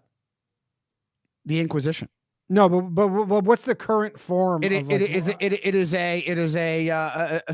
basically a school inside the Catholic Church right now. It's part of the hierarchy. The congregation, Joseph Ratzinger, when he was a cardinal, little Nazi youth. Excuse me, Joseph Ratzinger. Yeah. Who then just retired to chill? He was given a deal that he couldn't refuse. He was given a deal that he couldn't refuse. Because popes don't retire. Never. He was like the only one, right? He was told it's time for you to step down. And I am convinced this was in 2016. At that time in 2016. So as he was stepping down and Dirty War Jorge was stepping up, we had Peter Hans Kolvenbach was the superior general of the Jesuits. And then he voluntarily stepped down, and Adolfo Nicolas stepped up. And then he voluntarily stepped down, and then Arturo Sosa stepped up. So at this time, for a brief period in 2016, there were basically 5 popes. If you count the superior general, who is called the Black Pope because of the black power he wields behind the scenes, This was there when? were 5 popes. Roughly 2016, October, November. So a period of 2 months, 2016, there were 5 popes because of unprecedented stepping down from their position. I am convinced, Danny, that they were in the planning process for the that happened in 20. So the Catholics are actually behind. Oh my goodness, COVID. yes. My fifth book, Disciples of Raw, details how. So the Roman. Okay, wait. Real quick. What's the evidence for that? Yeah, go ahead. What's the evidence? If you say HIV/AIDS and or coronavirus, aka COVID, and you don't say Anthony Fauci, Jesuit, lowercase j, was not ordained, Jesuit, you don't know what you're talking about. Okay. So Fauci's a Jesuit. Mark says that the Jesuits run the entire universities, all the universities. Oh my goodness. Oh my, and not just their own, but they run others. I suspect I've got sources that say they run the university, private University of Pennsylvania. I've got sources that say they run Johns Hopkins. You should look at the rolls. Look at the rolls of Jesuit alumnus, guys like Bill Clinton, guys like good grief, just for Georgetown alone, the University of Georgetown, and then go even smaller for the Georgetown Father Edmund Walls School of Foreign Service. Look at the alumni on that list. It is insane. And then you expand it to Georgetown, then you expand it to all Jesuit universities, then you expand it to Catholic universities, and it is mind-blowing. It is absolutely mind-blowing. And I love to give this example of Cynthia McKinney. Do you remember Cynthia McKinney, the congressperson? No, never. All right. Black Democrat leftist, I think from Georgia, congressperson. She made the headlines when she outed DynCorp, basically a nobody military contractor, in trafficking of women and children. Okay. Now, today, honestly, as you look back, the ultimate war profiteers were who? Blackwater. Yeah. Right? And who was the godfather of Blackwater? I don't know. Eric Prince. Okay. Eric Prince. Right? As a matter of fact, his sister was a part of the first Trump administration, if I'm not mistaken. Yeah, he's tied into Trump in that whole scene. Very much so. Very much so. And so and he's a Jesuit. He like, is he is a hyper devout converted Roman Catholic. And so when I say Jesuit, so I want do you have to be a Catholic to be a Jesuit? Can you be a Jesuit and not be a Catholic? Yes. Okay. Like, are there Jewish Jesuits? Because you take an oath. No. And so this is what many of your callers are screaming at the screen. They're crypto Jews. They're Jesuit. Loyola was a crypto Jew. And we're going to open the phone lines in about 5 or 10 minutes. So people have questions for I'm you. scared. So yes, absolutely. And right off the bat, I will tell you that crypto Jew is the cheapest dodge to avoid real investigation of names, places, and dates. If all you want to do is slander somebody, you don't have to come up with any kind of data, any kind of background, any kind of shit. Oh, lawyer, he was a crypto Jew. Fact. Okay. Nobody did more for the Catholic Church than Ignatius Loyola. You want to tell me he's a crypto Jew? Tell me what he did for Judaism, and I'll tell you to go stuff it. Okay. Mm-hmm. So this guy why do they say he's a crypto Jew, Loyola? There is a joke critique of Loyola that says he was a crypto Jew, with no proof whatsoever. Okay. He was a Basque. He was a Spaniard. He was a Basque noble who was wounded at the Battle of Pamplona and forced to leave his illusions of military grandeur and dedicate himself to the Blessed Virgin Mary, which he did on August 15, 1534, with about 7 other very devout Catholics to create the Knights of the Virgin Mary. And then 6 years later, a Farnese Pope, Paul III, consecrated them. Hey, that Virgin Mary thing, that won't sell as good. I know, you'll be the Society of Jesus. And on September 27th, 1540, they were consecrated as the Society of Jesus. They are, like I said, an order of priesthood, and they are hyper dedicated. They are the best of the best of the best. They, for instance, look up the Chinese rights controversy. This is when they were the first places they went to was into China. And they went so native that you could not tell that they were Occidental Europeans. Learned the language, could speak it like a native, and all the other orders within the Catholic Church were enraged because they say, "Hey, this is syncretism. You're not even spreading Catholicism. You're so native. You're preaching Zen Buddhism. What are you doing in here?" They were taken over. They were taking over. So. How good are they? Like I said, look up the Chinese rights controversy of the Jesuits. They are the best at doing it. And that's what the fourth oath. It's just like Freemasonry, a secret society. Just like you said, yes, a secret society. And you prove yourself. And the Jesuits started the Freemasons? I have evidence towards that effect. Yes, I have evidence towards that effect. The Freemasons like to say a bunch of bunk about the time of Solomon and what they really were nowhere up until the 1700s.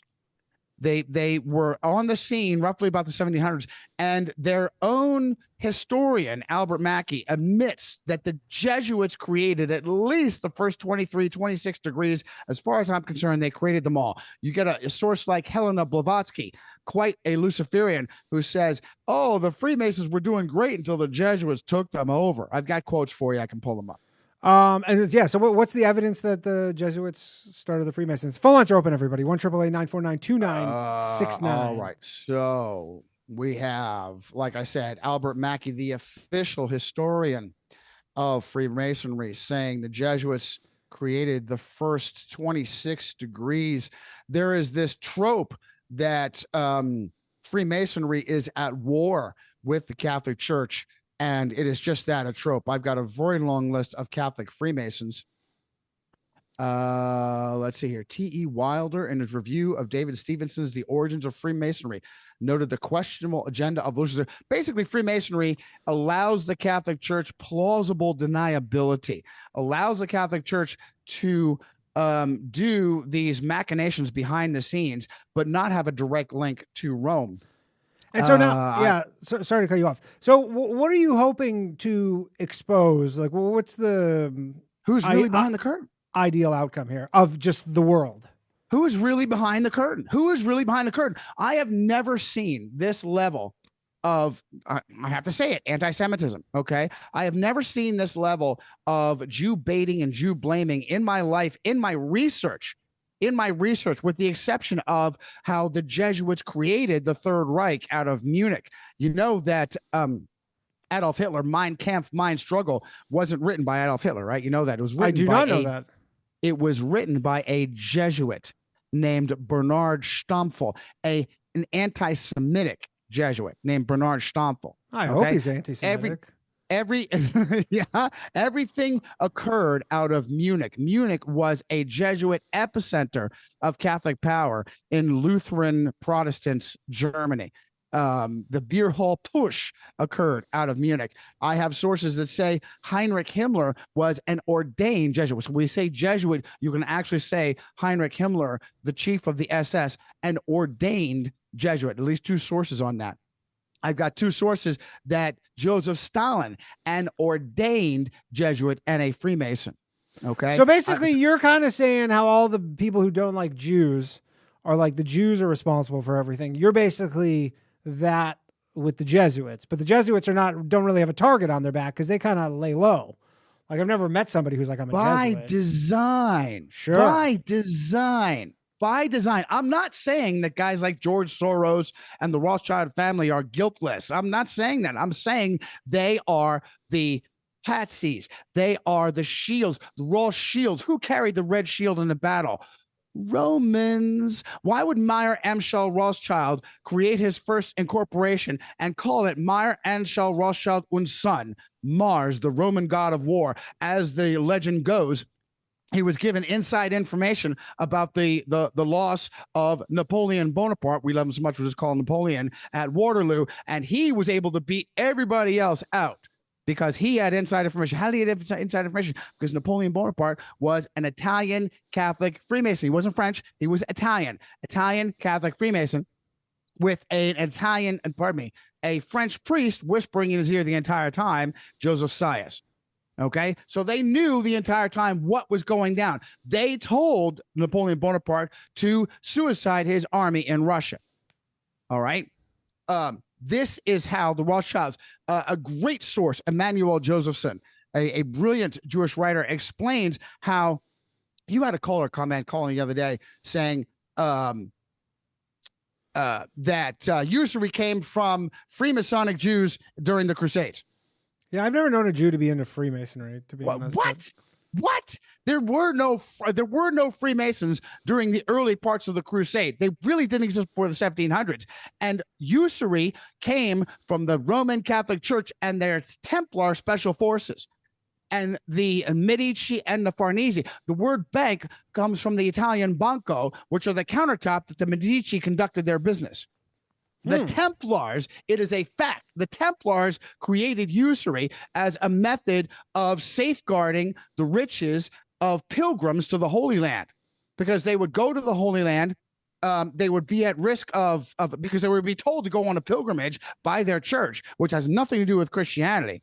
And their wealth would be at risk. And so they would give their wealth up to a Templar armory and establishment, and they would be given a receipt. It was a special cipher on the receipt that only another Templar could see. And that when they were done with their pilgrimage, they come back, they give it the receipt to a Templar who would read it for them, and he would charge them a percentage of their wealth. And thus was born usury, and it made the Templars more wealthy than small nations. And as a result of this, they put themselves on a hit list because of their power. And a French king by the name of Philippe le Bel, Philip IV, was the only one outside of him and Napoleon Bonaparte to put them all under his thumb for a temporary period of time. He moved the Vatican from Rome to Avignon for 70 years, and they killed him for it. He also suppressed the Jesuits, suppressed the Templars. What's the difference between the Templars and the Jesuits?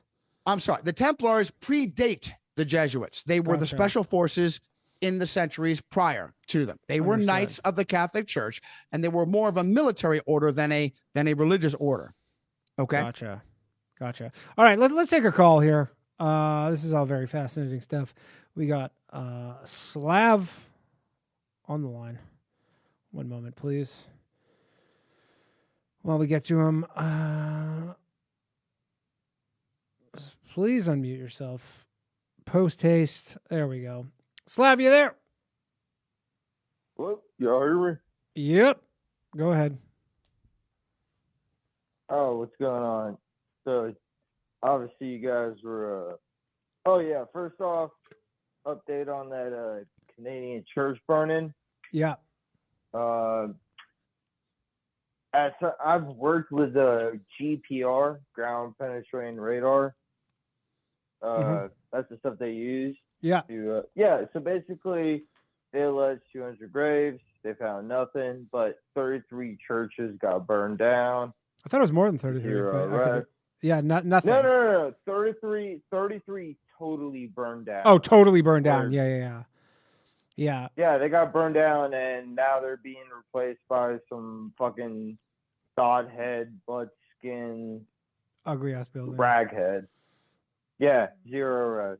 All right. Thanks for getting my channel. Thanks for getting the episode demonetized again.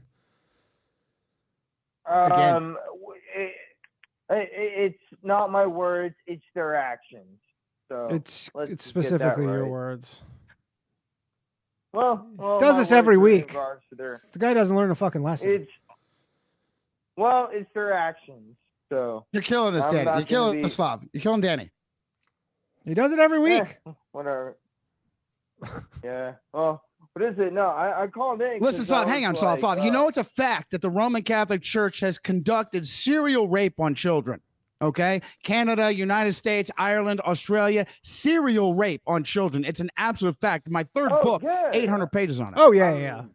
I'm not denying that, but what is the sexual preference of these rapists? I don't listen. Sexual deviance. I know that there are people out there that say it's because they're all homos. Yeah, that's not the case. I don't think that's the case, Slav. I don't think that's the case. I think that they have no outlet for pent up frustration, and they don't care. Homosexual, heterosexual, little boy, little girl, they just want an outlet for their sexuality. Are there a lot of cases of little girls being abused? I know definitely there were girls abused in the residential schools. Yeah, not as many though. Not as many. It's a very strong bend, no pun intended, towards molesting little boys. Yeah. You know who don't be having these problems? Orthodoxy. Greek They have them less. It's a good point, Slav. They have them less because they allow the Orthodox clergy to marry. It's still there, but it is. You're right. It's dramatically reduced because. But they're all homosexuals. Well, majority, but yeah, no. So I was calling in because I always recognized the Jesuits to be like the original CIA, OSS, MI5, and especially when this was even before they went to the New World. This is when they were going into the East Indies, like, Java Islands and everything. So, like, how much are they still, like, embedded, like, Swiss Guard or, like, I got you. Yeah, I got you. Can I take it and run, brother? You nailed it. You absolutely nailed it. No less a source than Everett Howard Hunt, the infamous E. Howard Hunt, who was tied from CIA operations from the overthrow of Jacob Benz in Guatemala in 1954 to the murder of John F. Kennedy was it 62, right? November 22nd, 62, I believe. Everett Howard Hunt, as a matter of fact, they have him on tape, and I think like a PBS documentary, I believe it was it A Coup Made in America, where E. Howard Hunt is saying, we had to go through the Jesuits to overthrow the government because they are the best at intelligence gathering. And you know what a big part of that, Slav, is? The confessional. The confessional. A lot of people out to go, oh, it's the Jews, it's the Freemasons, it's the Illuminati. None of them have the confessional. And the confessional for centuries has provided power and control and intelligence. When kings and queens, presidents and prime ministers tell you what their sins are, and some really dirty, nasty sins, what a method of control over them, just like indulgences. Oh, you're a little boy, you're a little girl, you lost them in childbirth, you lost them at 3 years old. If you just give me 3 months' wages, our Medici Pope, Giovanni de Medici, Leo number 10, he will pray your little boy, your little girl out of purgatory. By the way, none of this is in the Bible, which is why once the Bibles were printed by the Gutenberg press, they had to change their views. This was indulgences. Why does Giovanni de Medici, Leo number 10, need all your money, need the poor people's wages? Because he's got some orgies planned and he's run out of money. And really just that simple. When he was elevated to the papacy, he couldn't get out of bed because of venereal disease.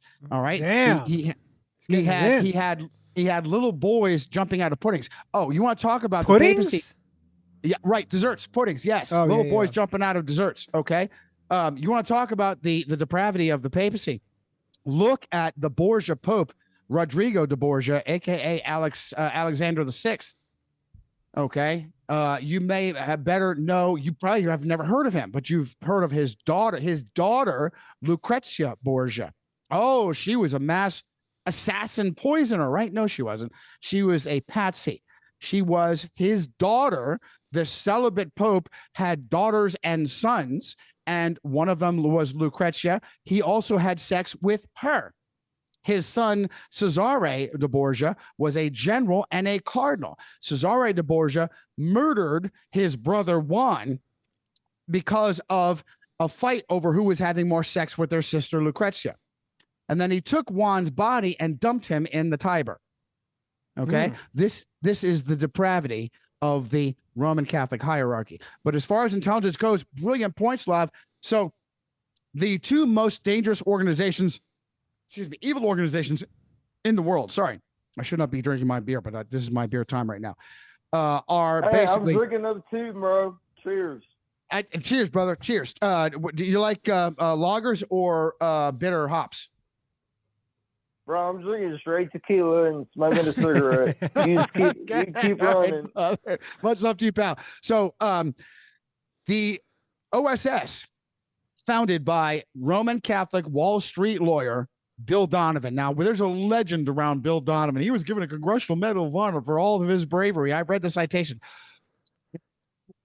Okay. He was a Knight of Malta and a Knight of the Order of St. Gregory, and no way did he merit a Congressional Medal of Honor. It was handed to him.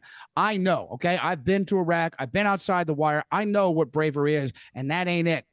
I call him Mild Bill Donovan, a Roman Catholic Wall Street lawyer. Are you kidding me? A lawyer got the CMH.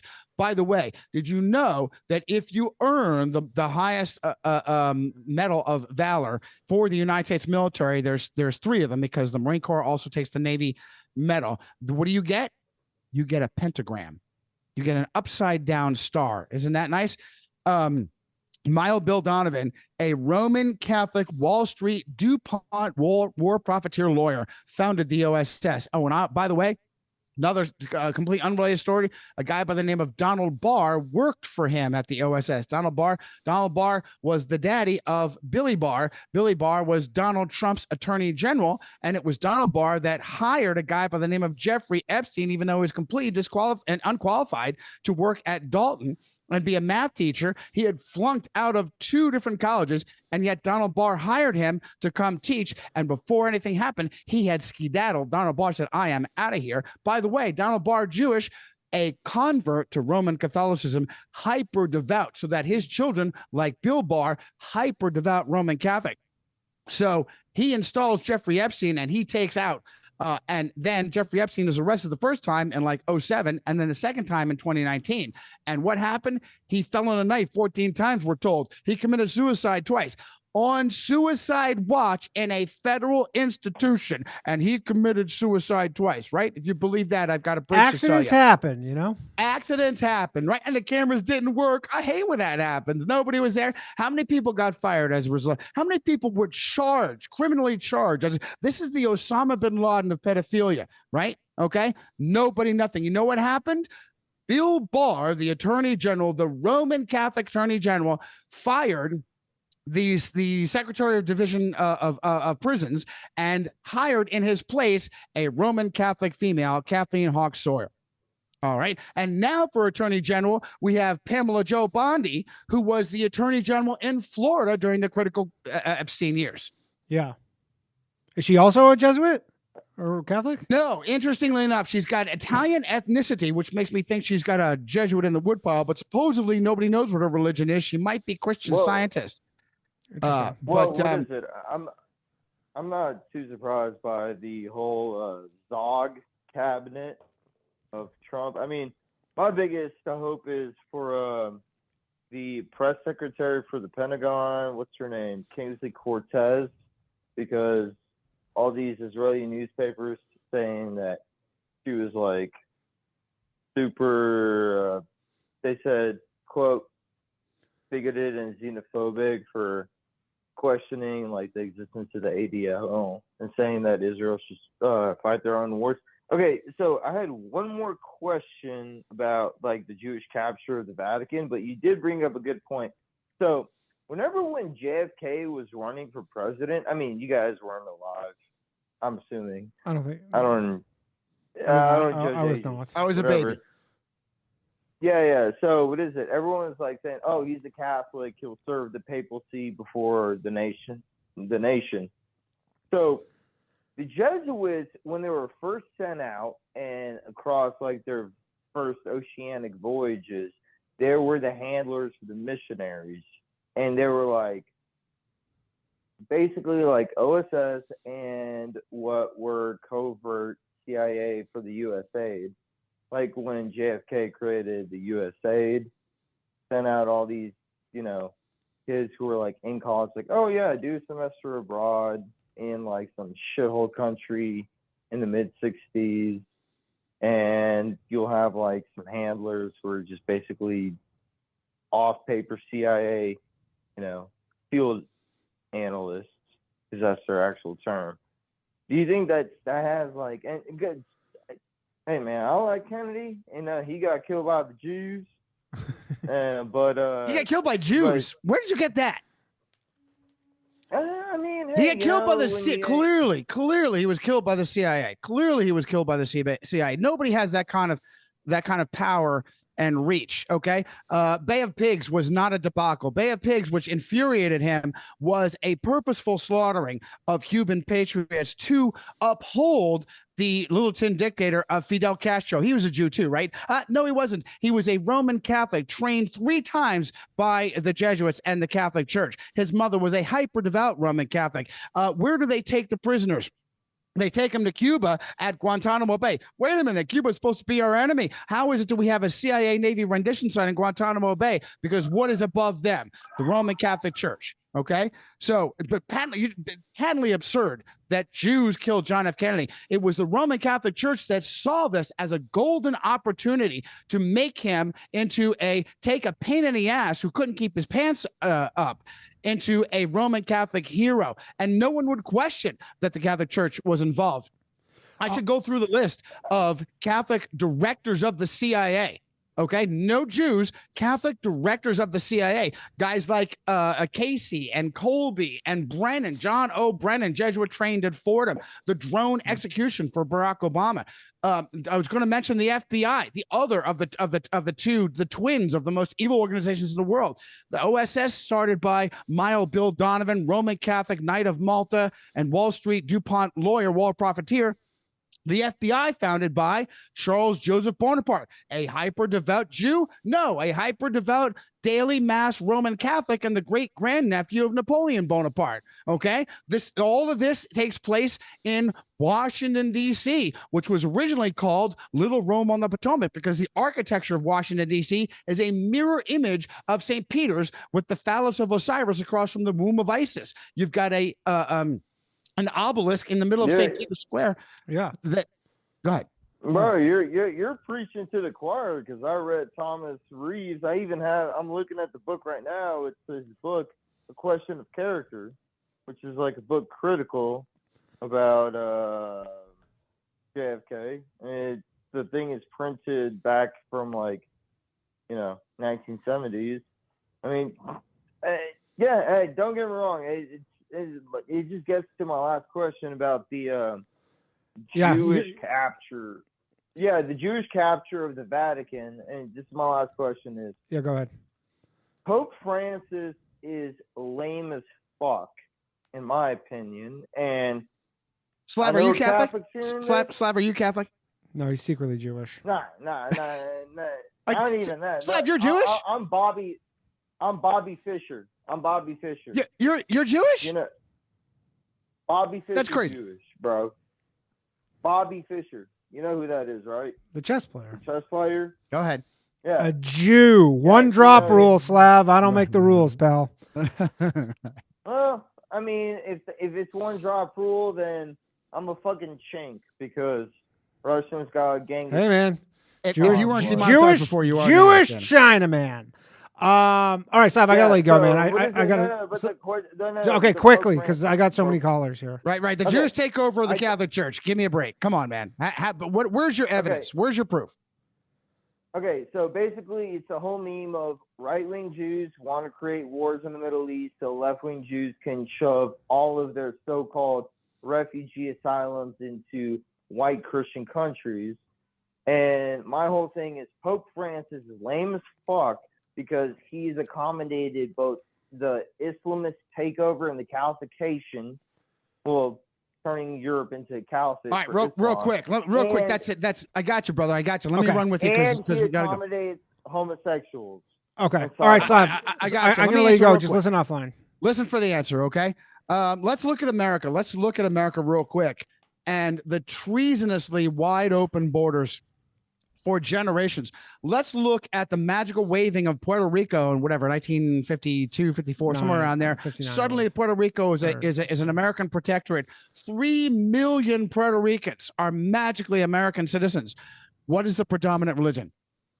Generations, millions upon millions upon millions of Central and South Americans pouring over the wide open southern border. Donald Trump didn't do anything 8 years ago. He ain't going to do anything now. Okay. All of that is bunk pouring across the border. They drove me out of Pennsylvania, 2,000 miles north of the border, drove me out. Okay. Resendez Ramirez, the railroad killer, captured, raping and murdering across the United States, captured and released by the United States government in immigration and naturally. Look at him, look him up. The railroad killer, Resendez Ramirez, captured and released repeatedly to go out and rape and murder some more. What is the predominant religion of these millions upon millions of illegal aliens? And cui bono, will use the language of Rome. Whom does it serve to have millions of these illegal aliens change the face and the identity of the American? Oh, come on, Johnny, change the identity. Look at California. Look at California, which is currently run by hardcore left Gavin Newsom, and a Roman Catholic trained, if I'm not mistaken, by the Jesuits, and a relation of Nancy Pelosi. Nancy Pelosi, she's from California. She's been there for decades. She's been an institution. Italian Roman Catholic Nancy Pelosi. No, she's from Maryland, where Daddy was the the mayor of Baltimore, and in tight with both the Catholic Church and the mafia. Okay, I'm not seeing Jews in any of that. I'm seeing Jesuits. Okay, let's take another call. We got Elliot coming up. Elliot, are you there? Elliot. I hope this is my Elliot, because I got a good Elliot in my fan base. I'm here. Hello. Hey, what's up, Elliot? Go ahead. Hello. You're on with Johnny. All right, great. Hey, Johnny. Yeah, great to be with you. Thanks, Elliot. This is your Elliot. Good. Love you, brother. I've got a general question. Well, Catholics used to be hated a lot more in America, and now they're pretty mainstream. What happened, man? I've got one of the things I like about listening to your shows, you drop a lot of good history. A couple names you've dropped that I picked up I really like are Charles Chinnicky, Henry Grattan Guinness, and Alexander Hislop. And there were some of those big names that were really against Catholics, and they were really well liked and well read in the 1800s. So what happened, Johnny? Yeah, Charles Chinnicky is known as the consigliere, the confidant of Abraham Lincoln. It was Charles Chinnicky, 50 years in the Church of Rome, who said he was confided. Abraham Lincoln said, the Roman Catholic Church is behind the Civil War and this division, and they're going to be the death of me. The Jesuits, I put myself, as a matter of fact, Charles Chinnicky, it was Abraham Lincoln that defended Chinnicky against false charges of sex abuse. That were trumped up by him because he had left the Catholic Church. And so the Catholic Church had gotten women to complain that he had assaulted them. And Abraham Lincoln defended him in a court, and he won. They won. And Chinnicky says, I'm devastated. I'm crying tears. And Abraham said, well, why? You won. They're for you, because they never forgive or forget. And that's exactly what happened. And that's 50 years in the Church of Rome is a brilliant insight. Wait, are you saying the Jesuits started the Civil War? Yeah, absolutely. Absolutely. And like I said, the great source on this is Chinnicky's 50 years in the Church of Rome. Jefferson Davis, what Pope? The Pope at that time gave a personal letter of support to Jefferson Davis. I've got it in my files. Listen, it is absolutely unquestionable that Abraham Lincoln was killed by a Jesuit plot. Killed by a Jesuit. Who killed Abraham Lincoln? John Wilkes Booth? Was he a Jesuit? John Wilkes Booth was one of many of the Catholic cabal. John Wilkes Booth was a Catholic convert. His sister was a Catholic convert. The epicenter of the murder plot was the Surratt family, Surratt, the Surratt family. You'll never guess. They were Jewish, right? No, they were hyper devout Roman Catholic. They were so Roman Catholic that the matriarch of the family, Mary Surratt, refused. She ran a boarding house. She refused to rent her rooms to anyone who wasn't Catholic. John Surratt was a key conspirator in the plot, and he was a seminarian. He was training to be a priest. After Lincoln was killed, Surratt fled the country and was given succor by the Roman Catholic Church. He repeatedly was put in the disguise of a priest.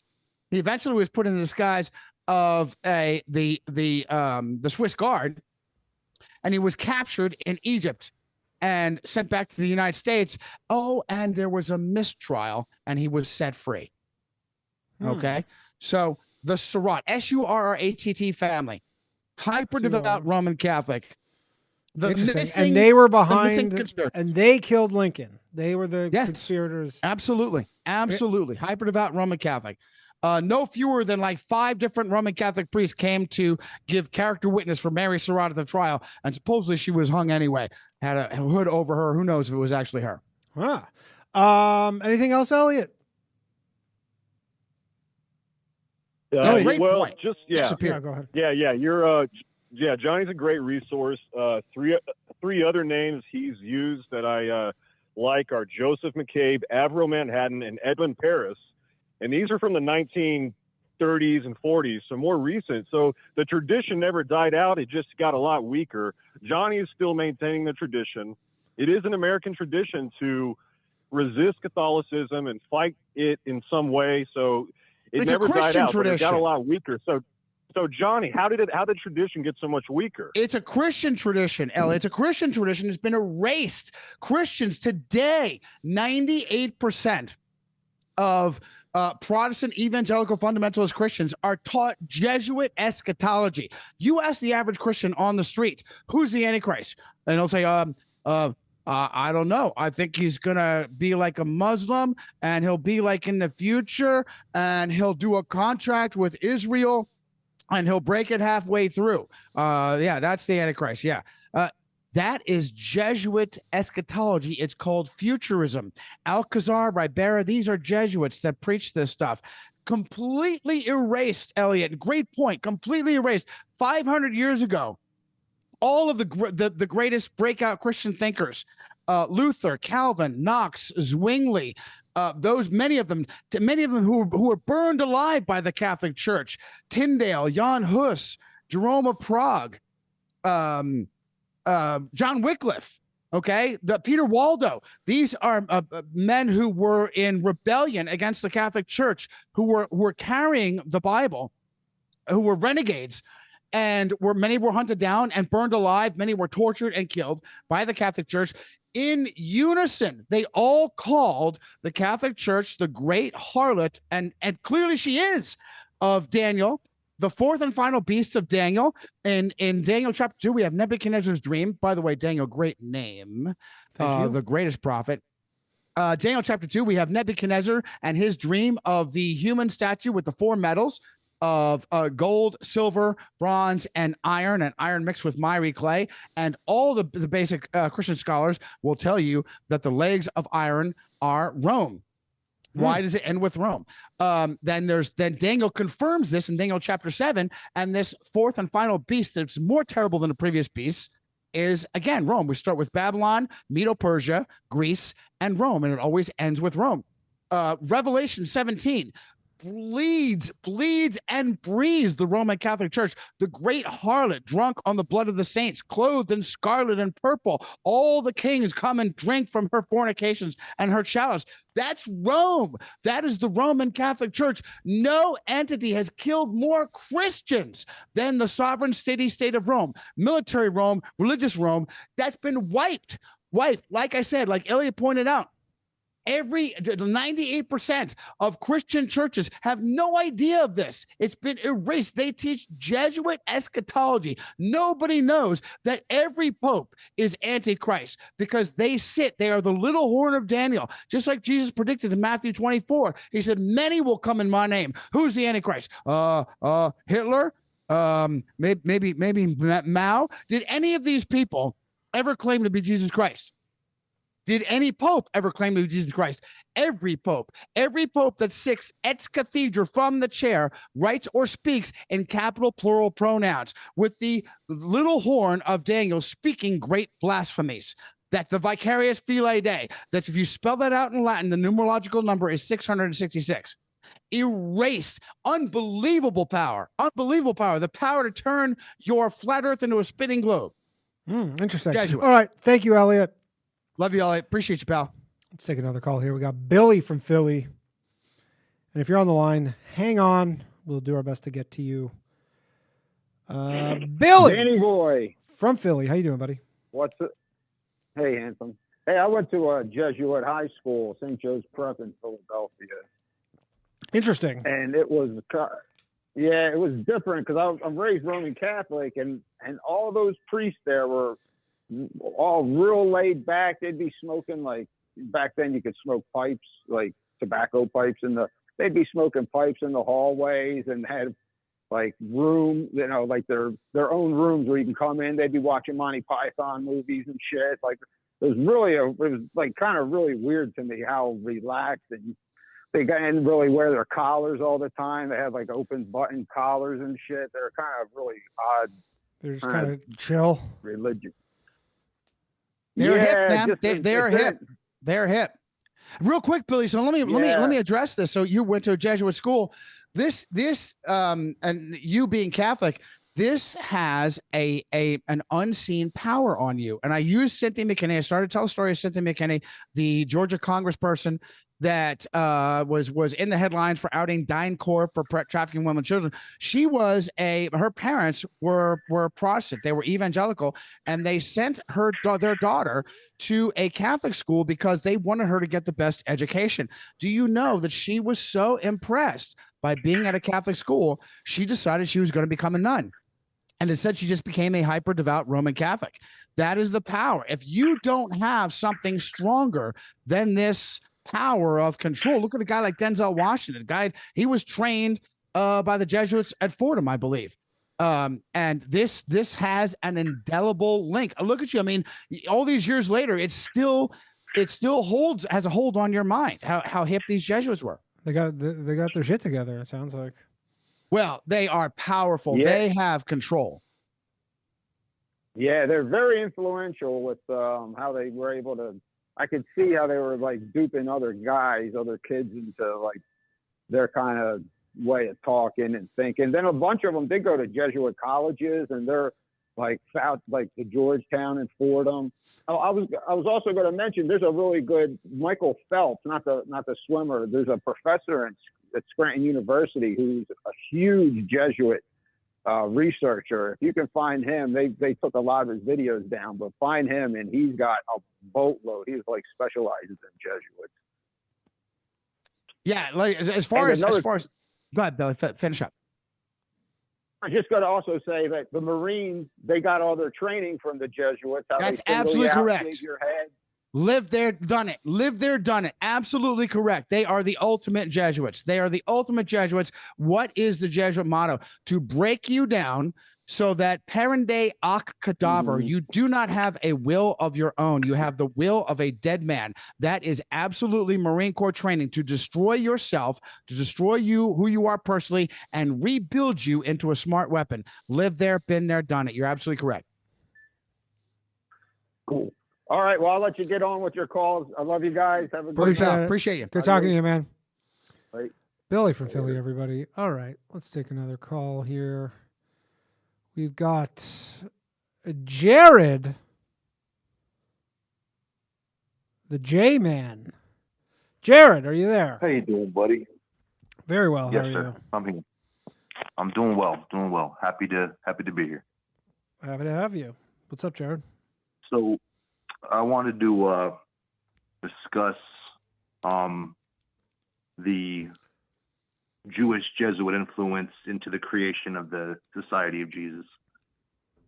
Okay. And like the gentleman said, there's information and talks, and people have done research, and there's individuals that have put out theses on this topic that the founder and the 6 other individuals who were with him when they went in the crypt that day, at least 4 of them were known Jews, and Ignatius Loyola was a Jew as well. So, based on what? Jared, based on what? What's your information? Give me your sources on that. there's a book called The Jesuit Order as a Synagogue of Jews. Jesuits of Jewish ancestry and purity of blood laws in the early society of Jesus. Okay? That's the book.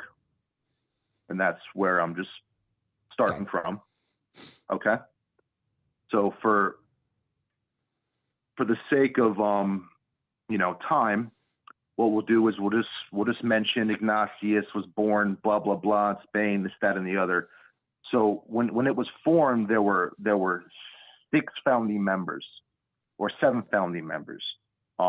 This individual provides categorical evidence that 4 were of Jewish ancestry: Salmeron, Lainez, Bombardier, and Rodriguez. And then we also suspect those are very Jewish Loyola, names, by the way. Very Jewish names, by the way. Well, Sephardic Jews, and what most people Hispanic don't know Jews. They were Hispanic Jews. Well, if you allow me to speak, sir. I'm sorry. Listen, I apologize. Go ahead. In the 1300s, Jews were forced to convert. In the late 1300s, Jews were forced to convert to Catholicism through threat of Conversos. Death. Conversos, yes. Correct.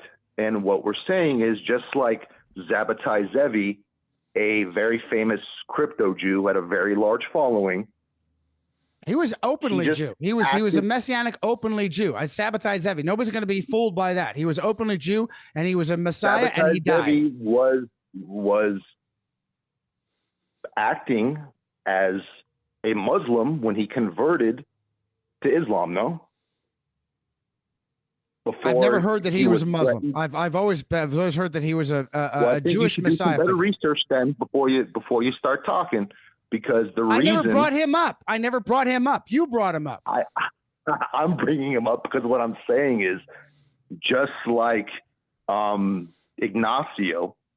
Yeah, he was a Jew. What did he do for the Jews? What did Salmeron? What did Loyola? What did they do for the Jews? Because you're saying he's a secret Jew. They formed a secret society within the Catholic Church that would steer and direct it in the same fashion that they're behind the Jesuits. I ask you again, what do the Jesuits do for the Jews? What do the Jesuits do for the? Because anybody can say, anybody can spin. They subvert Christianity. They subvert Christianity with a lie that is Catholicism. They use a lot of bullshit. That's what they're talking about. Fucking aliens and LGBTQ kids and recognizing gays. The Catholic Church is fucked up. You're not allowed to get married. How are you not allowed to? That's some of the gayest, weirdest shit I've ever heard of. That has nothing to do with the Jesuits. Okay. No, it has 100% to do with the direction that the church went in. It was controlled by the Jesuits. The Black Pope runs the fucking church, not the fucking white Pope. Since 1540. But many of these doctrines have been since the founding of the Catholic Church in 538. They've been unchanged. The Jesuits are newcomers in 1540. The Catholic Church has always been perverse and unchristian from the beginning. So yes, the Jesuits have subverted by the Conversos and the order of the Jesuits, which steered the Catholic Church going forward. I mean, maybe prior to the 1500s, this wasn't the case. But what I'm saying is, for 1,000 years. Well, maybe they weren't able because they were using their influence in other areas, other places, other countries. They didn't make their way to that area. But what I'm saying is that the Jesuit organization, Society of Jesus, it's a Jewish creation. The same thing as Freemasonry. It's Jewish. Freemasonry is not Jewish, dude. I've never met a Jewish Freemason. 100%. There's you can look up the quote. There is no Freemasonry without Judaism. You can look it up. That's your source? Right. Okay. All right. I will look up. I mean, dude, just look it up, big guy. Come on now. You got fingers. All right. All right. So listen, I got to say, so for 1,000 years, the Catholic Church was unchanged until the advent of the Jesuits. And simply because the Catholic Church has changed on multiple occasions. I mean, one thing I can say, the basic problems, you're absolutely correct that it is not Christian. You're absolutely correct. But the basic issues of control, of hierarchy, of using confessionals, of the Pope being the the bridge builder, the great bridge builder. All of this stuff started with Constantine, roughly 300 AD, and continued on. So that's the Dark Ages. The Bible was suppressed for 1,000 years. Many of these problems, there were changes, but the majority of these problems, what makes Catholicism not Christian, long before the Jesuits. And so, yes, I agree with you. The Jesuits have pulled the Catholic Church hard left, but I'm not buying it that they are a Jewish insurgency, pal. So there's a group of people called the Alumbrados, okay? Right. And the Alumbrados was a term used loosely to describe practitioners of a mystical form of Christianity, which was essentially they're practicing Kabbalah and doing Jewish mysticism. And these were the people that formed the Society of Jesus.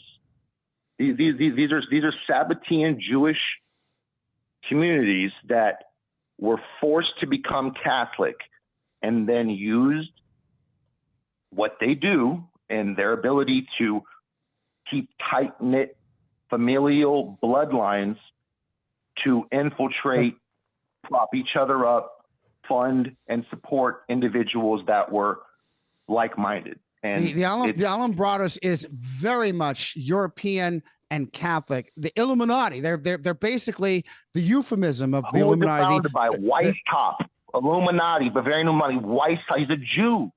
The Jesuit. He's a convert. He's a Jesuit, dude. He's an ordained Jesuit. Are you kidding me? You keep saying this fun word. You keep saying this very fun word.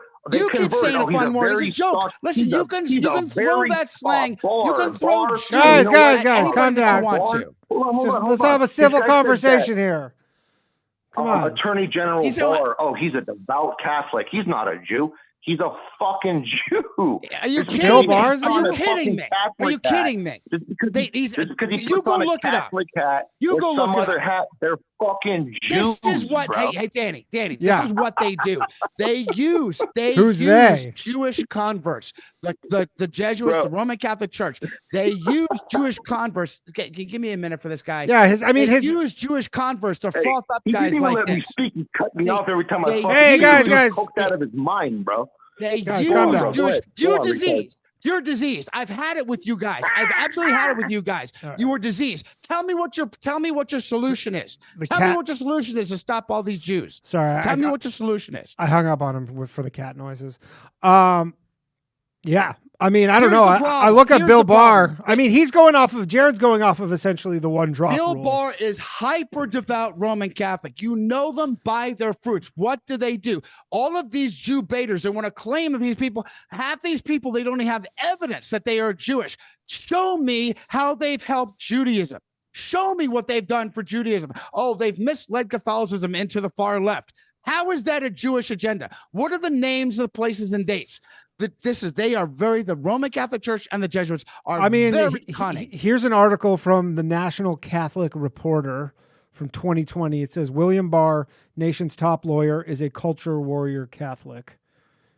Hyper devout. But Jared's going off of essentially one drop rule where he goes, he has some Jewish lineage, therefore he's a Jew. They were converts. His father converted, and he was okay. I promise you. Here's an article from The Nation, 2019. William Barr is neck deep in extremist Catholic institutions. Yeah, right. Extremist, just like Timothy McVeigh was an extremist Catholic. He was trained in St. Mary's, Kansas, at a St. Pius X Foundation facility for Catholic terrorists. Did you know that? Yeah.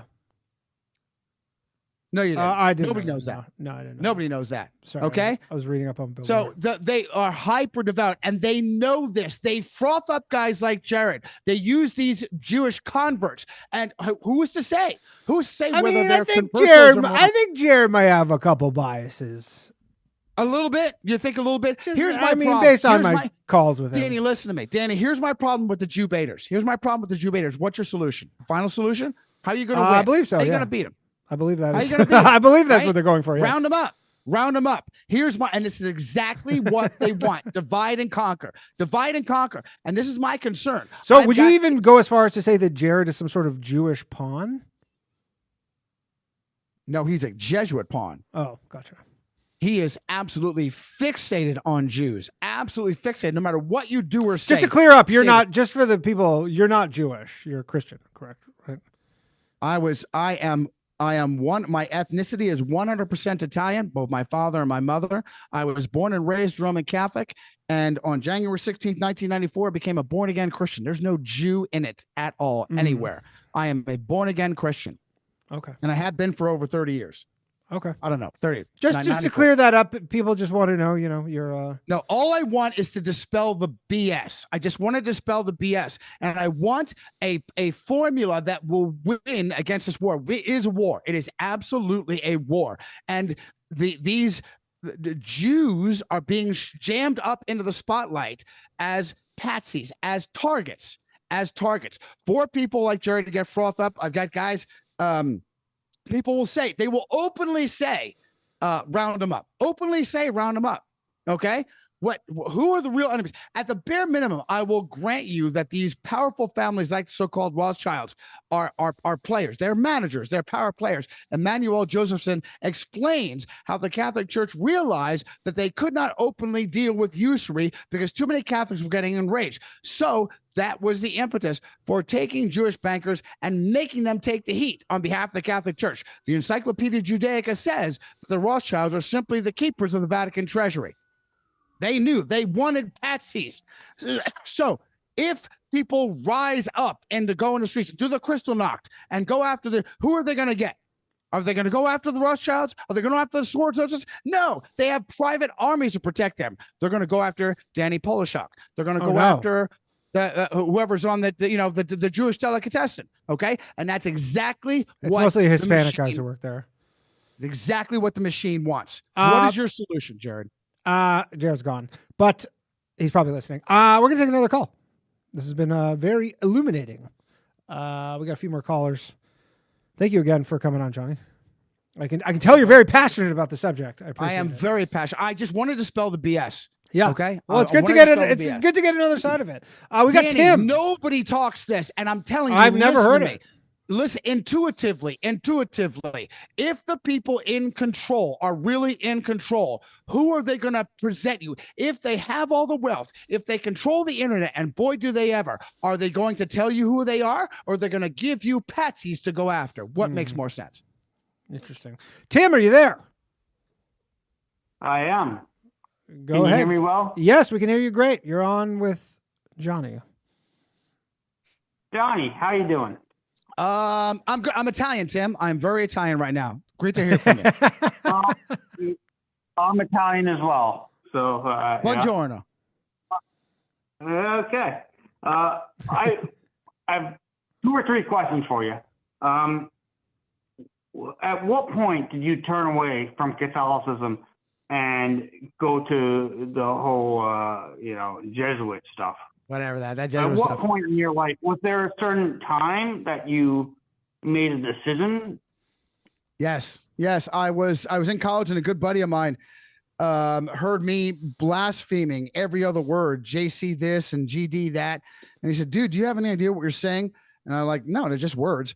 He said, listen, you're complaining about being alone. I want to take you to my evangelical non-denominational church, and there's a lot of great, pretty girls there.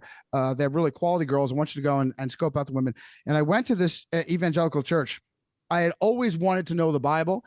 I had always wanted to know about Jesus, and Roman Catholicism kept him from me. It was all about Mary and angels and saints and dead people and Jesus as a baby, and Jesus with his heart on the outside of his body. Pray to the Sacred Heart. Pray to Mary. Pray to anybody but have a relationship with anybody but Jesus Christ. And I walked into this evangelical church, and I was just blown away.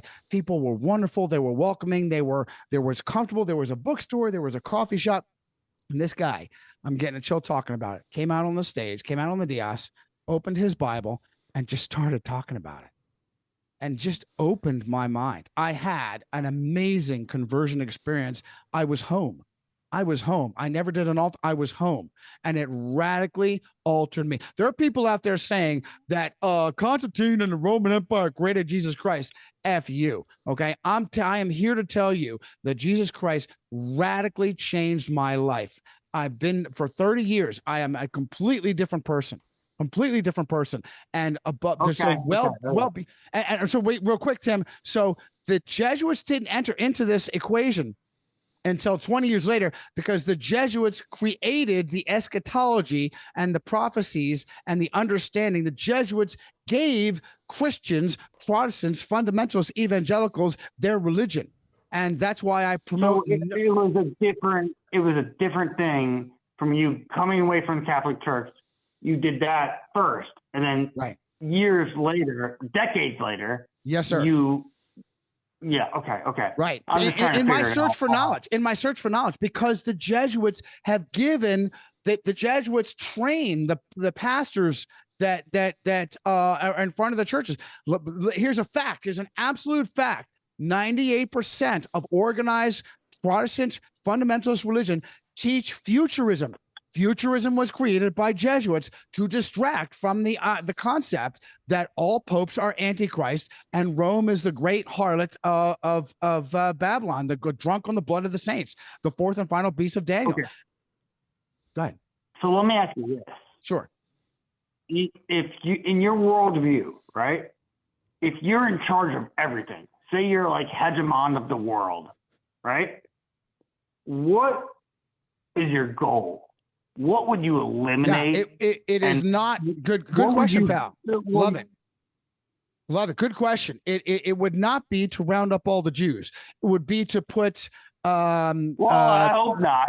It would be to put Danny. It wouldn't be a good podcast. Right. We lose Danny's podcast. We can't do that. We lose Danny's podcast and lose his comedy. I guess Mark can host it if I get rounded up. No. And you know what? If apparently, from what I hear from some of my callers, is that Auschwitz had a pool or whatever. Maybe, absolutely, yeah. And bands and stuff. In and out and play. Well, maybe they have a podcast studio there. Jim Rizzoli is one of the guys that I've debated before, and he's one of those guys that says crazy things like that. He's also one of the guys that says round them up. But my solution is this: it's been tried twice in history, and it's worked both times. Is to park M1s and T90s in St. Peter's Square and to go into the archives and go into all the underground tunnels and pull them out, find out what's really going on. Can I pause you for a second? I don't know what M1 what does that mean? Yeah. M1 Abrams is the tank of NATO. It is named after Roman Catholic General Creighton you Abrams. want to fucking go to war, huh? We are at war, pal. We are at war. You just don't realize it. We are at war. You just don't realize it. I didn't mean to cut you off. I'm sorry. That's okay. That's okay. I just didn't know what those. That's okay. Right. The T90 is the most advanced Russian tank at the time. Okay. It's a cooperative. I would want a military takeover in Rome. That's what I would want, and it's happened twice before in history, and it's worked both times. Like I said, Philippe le Bel, Philip IV of France, and Napoleon Bonaparte, I believe he was under Jesuit control. He arrested the Pope and put him in prison.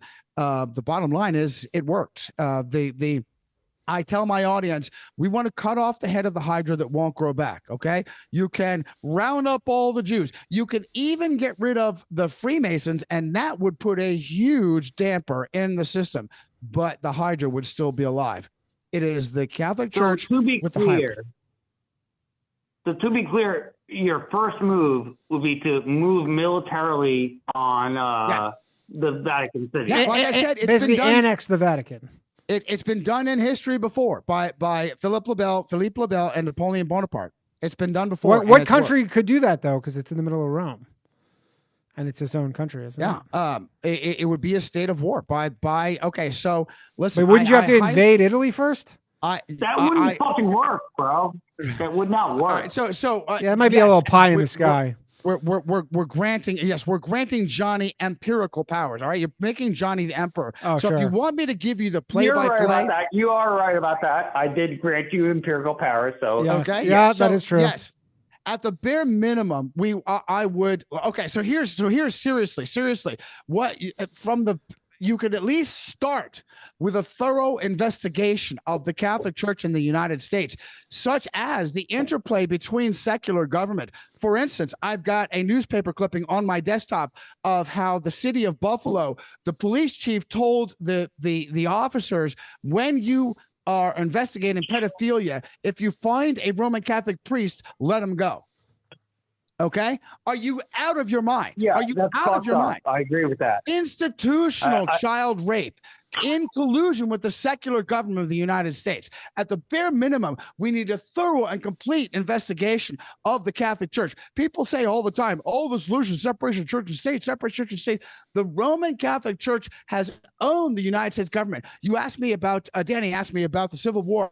What was one of the impetus, the creation of what guaranteed the Civil War? Dred Scott, right? Okay. The idea of whether or not blacks were slaves or were they actual human beings. Okay. Who was responsible for Dred Scott? Well, the impetus of the Civil War is probably bleeding Kansas. You know, Dred Scott was critical. Dred Scott was critical, and so let me finish my point. Who was responsible for Dred Scott? The Roman, and I'm going to cut you off either, pal. The Roman Catholic Chief Justice of the Supreme Court, Roger Taney, was responsible for the Dred Scott decision. So this is just one of my examples of. Go ahead. Interesting. I didn't know any of this. Tim, I got to. Yeah, sorry, Tim. Just wrap it up, just because I got a couple more callers I got to get to. All right. I'll just say, Danny, love what you're doing. Thank you for having me on the show again. Thanks, Tim. Thank you, Tim. Let me go. All right. Let's take 2 more quick calls, and then we're gonna let you go. We got Hank, and then Patrick. Thank you very much, everybody, for joining me. We're gonna do a little extra time afterwards, but we got Hank. Danny boy, what is happening, Hank? Oh, living the dream. Living the dream. How about yourself, brother? Very nice. I'm good. I got a nice tan. I can't complain. There you go, looking Spartic. Thank you. He's not in a concentration camp. That's always good. And Mr. Johnny, how are you, sir? Good, Hank. Talk to me, brother. What do you got? So, couple questions for you. Do you know what the only recognized country is by the UN that holds no territory? You're probably going to tell me Israel. No, it is. You mentioned it a couple times. The sovereign, let's see, the full name of it, Sovereign Military Hospitaller Order of St. John of Jerusalem. Good for you. Of Rhodes and of Malta. You are correct, sir. You are correct, sir. It's an order. It is an order, and they have full diplomatic immunity. Knights of Malta. You're absolutely correct, sir. Good for you. So, what institutions do you know? What institutions they started? The Knights of Malta. What did they start? Well, who are the Knights of Malta? They are the Knights Hospitaller. They took over from the Templars. They are a Roman Catholic military order. And they invented hospitals, essentially. Absolutely, sir. Yeah. Interesting. Where do they fit in all this? Yeah. Well, for example, Bill Donovan. Bill Donovan was a Knight of Malta. Okay. To this day, they are powerful players in the background. It's like any kind of military order. If the Catholic Church wants to fill you with pride, they will put you into one of these secret orders. And the Knights of Malta. Oh, look at Buttigieg,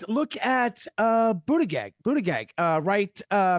Homosexual, far left, was it Pete Buttigieg, right? Yeah. His father is deep. His father comes from Malta. His father is deep in Malta. Okay. This is how they're still power players to this day. Oh yeah. They resisted the Ottomans for like years. Oh, how about this? Okay. Resisting the Ottomans. How about the battle? Let's see here. Oh my goodness. I'm brain farting. It's the Battle of Varna or Battle of Vienna, maybe. No, on October 7th, it is the Lepanto, Battle of Lepanto of the Holy League against the Ottomans. And this is 1571, the Battle of Lepanto. October 7th, which just so happens to be the day that secular separation of church and state, United States, launched its global war on terror. What a coincidence, October 7th. It also happens to be the day that Hamas launched its rape fest in Israel. Now, why would a bunch of rabid jihadis launch their rape fest in Israel? By the way, hey, I don't want to blow your mind right now, but that's also my father and my brother's birthday, and they're both Jewish. That's also Vladimir Putin's birthday. How about that? Let's add Vladimir Putin to that list. Okay. Weird. So the Israeli military that had would had sensors that could tell if a cat could cross over these lines. Suddenly, everybody were clueless. They looked the other way. They were absolutely in on it. And so who does an organization? Oh, by the way, this is also October 7th is the Feast of Our Lady of Victory, one of the many Roman Catholic feasts honoring the Queen of Heaven, who is nothing to do with the birth mother of Jesus. That's Miriam. Mm-hmm. So also another question I want to ask you. Yeah, just one more. Go ahead. How do you feel about like the Orthodox Church? Yes. Like, So we really talked as about shady? Good question. So we talked about Daniel's dream, and pardon me, Nebuchadnezzar's dream in Daniel chapter 2, where the human statue has 4 different metals, and you've got the head and shoulders of gold, which is Babylon, the shoulders of silver, which is Medo-Persia, and the loins of bronze, and then the legs, 2 legs of iron. And at the commencement of Orthodoxy, they were equals to the Catholic Church, but they have since been subverted. There was 5 equals. The Pentarchy, right? When the Catholic Church split, it's basically was Constantinople, and the Orthodoxy was Rome, right? the split off. So, but originally you had the 5 Pentarchs. You had one in Constantinople, Rome. You had Alexandria, I believe Jerusalem, and Antioch, right? But as far as religious tradition, the 2 main religious traditions are Rome and Constantinople, the Byzantine Church. Okay, and they really are just very, very similar. So is Anglicanism. Anglicanism is not Protestantism, but the Orthodoxy is very, very similar. And unfortunately, from a Christian perspective, the same challenges in Orthodoxy to finding a saving relationship with Jesus Christ are there as they are in Catholicism, of worship of icons and Mary and saints and angels and having a hierarchy. They're actually very, very similar. And that's a tragedy, unfortunately. All right, Patrick, or sorry, not Patrick. Hank, I got to let you go because I got to take Patrick's call. Appreciate you calling in. Thanks, Hank. All right, last call of the night. We got Patrick. Thank you very much, everybody, for joining me. We're going to do a little more time after we let Johnny go here because we hit the goal. All right, Patrick, thank you for waiting, my man. Hello. What is happening? Top of the morning to you, Patrick. You wouldn't happen to be Irish Catholic, would you? Top of the morning to you. Okay, I got a few questions. I'll try to go quick. So if you could summarize your position in a couple sentences, what would your perspective on this Good be? question. Wow, good one. Good poser. I would say that truth seekers, please don't get fixated on Jews in the news. Think about this for a minute. It's intuitive. There's a hand behind them, hiding behind them, and it is an ancient hand, and it comes from Rome. They are the master manipulators. They weren't taken over by Jews from the beginning. It's the same dichotomy of power at the crucifixion of Jesus. Jewish leaders went with their yarmulkes in hand to the Roman authority, and they begged the Roman authority, because they didn't have the authority themselves, to kill this upstart rabbi. And it is Rome that killed Jesus. Okay, so my ultimate point is just to encourage people. Look, it's intuitive. Look to Google that changes birthday, September 27th, the birthday of the Jesuits. Look deeper, and I'm telling you, if you look at me, come to my house, come to my house, my video hubs, names, places, and dates. 5 books. They average 800 pages, 1,000 citations. This is what's really going on in the background. Don't let people froth up your emotions. When they froth up your emotions, love the Jews, hate the Jews, evangelical Christians, love the Jews, people out there that Jews are love the Jews, hate the Jews. This is emotion. Don't get sucked in by that. Names, places, dates. And what owns that is the Catholic Church. That'd be my tagline. All right. Second question. Are you familiar with the band Ghost? I am not, Patrick. Okay. Never mind then. Well, wait, why? Why was that? Why was that? Yeah, important what's to you, the it's not a big deal, but they're a like anti-Christian metal band.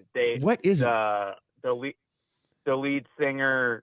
It's like a theatrical thing of like the anti-pope. He dresses up like the pope, but oh, Patrick, I wish you would have told me that. Listen to me. That is a very big agenda, believe it or not, Patrick, within Catholicism. The Catholic Church secretly wants you to have only two choices, the Antichrist of the Pope or no Christ. And it sounds crazy, but I'm telling you, look at a guy like Voltaire, who was that was his pen name. Was it Jean-Marie Arouet, I believe was his real name? Basically a Jesuit. I don't know that he was ever ordained, but he was thoroughly immersed in Jesuitism. This is a huge agenda of the Catholic Church. They only want you to have two choices, Antichrist of the Pope or no Christ. And this is why all power leans hard left, Patrick. All power, all entertainment, all video games, all movies are crap today. Politics, all hard left. It's not, left or right. It's either hard left or phony right. That's always the dichotomy. So it's a great point. Look at a guy. Look at a band like Tool that I play in my bumper music. Complete Luciferian, and their song "Sober" is all about. They want you to be sober from Jesus or sober from the Catholic Church. Oh, it's the same thing. Wait a minute. No, it's not. Voltaire took the crimes of the Catholic Church and put them on Christianity. They are mutually exclusive. They are not the same. You ask the average person, what's the Inquisition? What are the Crusades? Those are Christians going and killing Muslims and Jews. No, they weren't. Those were Catholics. Did you know the Catholic Church went on crusades into Europe to kill Christians? Very, very important. And that Ghost, the band Ghost, and all of that great conversation comes out of this. It's a very important agenda. Interesting stuff. Anything else there, Patrick? Yeah, go real ahead. quick. So, interesting fact. So, the lead singer of Ghost is a Freemason. I'll leave you with that. I think it would be interesting if you looked into the band. Okay, Pat, we'll do. That's pretty much it. We'll do. And listen, this is a huge Freemasonic agenda. And as I said before, secretly, the Freemasons, I could go through the list of the number of Catholic Freemasons just as proof to throw the BS flag on how Freemasonry is at war with the Catholic Church. Excuse me, a very big Freemasonic agenda. So, yeah, good point. All right. Thanks, Patrick. Appreciate you, man. Thank you. Patrick, everybody. All right. That has been the show with Johnny. Thank you very much, Johnny, for coming on. That was very interesting stuff. Where can people find you? Johnnycirucci, JohnnyCirucci.com. You can write me, Johnny at Johnnycirucci.com. My 5 books, Illuminati and Mass, Secret History, Eaters of Children, Romans of Mass Destruction, and Disciples of Ra are still available on CI Amazon, aka Leviathan, aka Amazon. I maintain I've been kicked off YouTube long ago, so I've got a Rumble, I've got an Odyssey, I've got a BitChute. You get kicked off for talking shit about the Catholics? Believe it or not. Weird. I just got a strike on a stupid video game vid that I uploaded, 30 seconds of video game, and I got a strike for that. Are you kidding me? I've been told by YouTube, don't even make comments on other people's vids. Okay. So Weird. Crazy. Anyway, that's Johnny at Johnnycirucci is my email, and that's how you can find me. Johnnycirucci.com, JohnnyCirucci.com. Resistance Rising is the show, and you can find me either Johnnycirucci or Resistance Rising on Rumble and Odyssey and BitChute. So fantastic. Thank you, Johnny. I appreciate it so much, and hope to love talk to you you soon. Appreciate you. Take care. Bye. That was Johnny Cirucci, everybody. We're going to do a little extra time because we hit the thingy. And we're going to do a giveaway. I got and phone lines are open again because we're going extra time. Let's do the giveaway. And if anybody wants to call in, you have any comments, queries, questions, anything really, we can do that. I should have Got this queued up earlier, but I didn't. So now I'm going to do it now. Oh, okay. What do we got? Oh, here we go. We got our lovely spinning wheel. Let's give away. Do I have everybody in the list of super chatters? By the way, thank you for all your super chats. I'm going to read them all, actually, before I do. And don't go anywhere because we got a little more time. We're going overtime. Super chats. We got Fran Wild. Patrick. Thanks, Danny. Thank you, Patrick. Logan Sorter.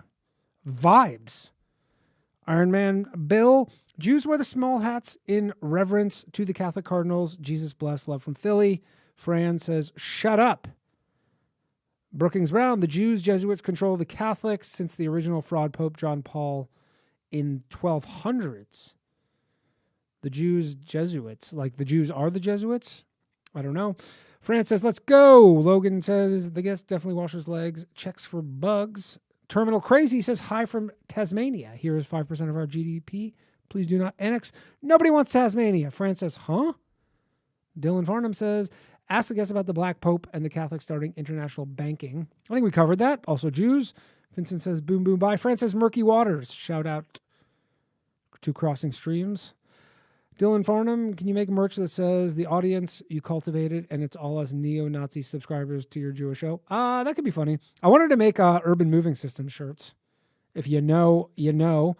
Anton says, Jew. Big Chimpin says, thanks, Jew. Reagan Foster says, prove I'm not a clone. How could you prove that? Patrick Riley says, welcome back, Scroat King. And I think that's all of them. Do I have Big Chimpin on the wheel of spinning? Yes. All right, let's spin the wheel, everybody. 6-month Patreon membership, and one of you might win $500. So, and sign up for the Patreon if you haven't. Patreon.com/low-value-mail. Let's see who wins and the winner. And if you're already a Patreon subscriber, hit me up and I can just extend your thing. Terminal Crew. Oh no! Patrick Riley edges it out at the last second. I thought it was going to be Terminal Crazy. Patrick Riley, congrats. Send me a message and I will hook you up with a patreon.com low value mail 6-month subscription. What a gift. And of course, I'm doing audio only Patreon episode every Thursday or Saturday. It's an extra episode a week though. So you get that as well. And you get ad-free audio. You get all sorts of stuff. And I'm pretty active in the chat there too. All right. Let's take a few calls. You're probably all drunk. Oh, we're going to go first off to Canada. Haven't talked to this young lad in a minute. Tony Scarboni, what's up, buddy? Good morning, good evening, good afternoon. How are you doing? Pretty well, down in the moment. The whole tariff thing is Is it fucking up your livelihood? Not yet. I'm fortunate that I don't think it affects me as much as it could. The film industry is kind of ass anyway, and although apparently it might affect the construction industry because it'll definitely affect the construction industry. We can't get our supplies or whatever. Well, if they're more expensive now. Yeah, and apparently the interest rates are going to go down again. What the fuck? Anyway. Well, yeah, they need to stimulate the economy to offset all the bad shit from I think tariffs. we're the only country in the G7 that's doing that. Well, they're the only country in the G7 that's getting heavily tariffed and heavily relies on the United States. So, the U.S. relies on Canada too. It's not. No, it doesn't. It's just what you've always. I mean, it said. does. It does to some small degree. It does to some Yeah. small degree, but like, if one had to go, like if Canada went away, the U.S. would be fine. If the U.S. went away, Canada would be fucked, at least in the short term. Yeah. You don't just reorganize. You don't just like if if America, they're obviously trying to reorganize their whole system, but you don't just do it if you're Canada overnight. Yeah. Yeah. Anyway, I wanted to mention it was great seeing you with Ryan Long. Why do you say hi? Theater in Vancouver. because I couldn't find you guys after. Oh man.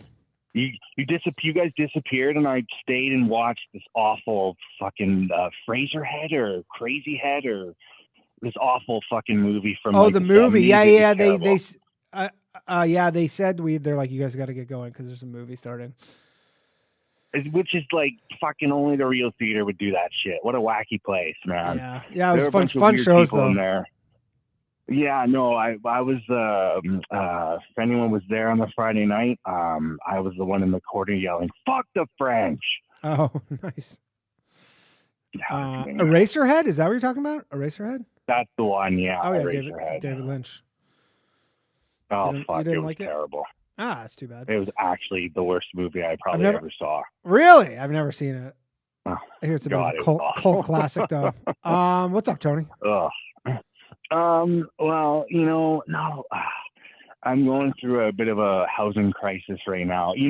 Everyone all knows me as like, the guy who struggles with relationships, but like that was never really. That was just like a first call and a first shindig.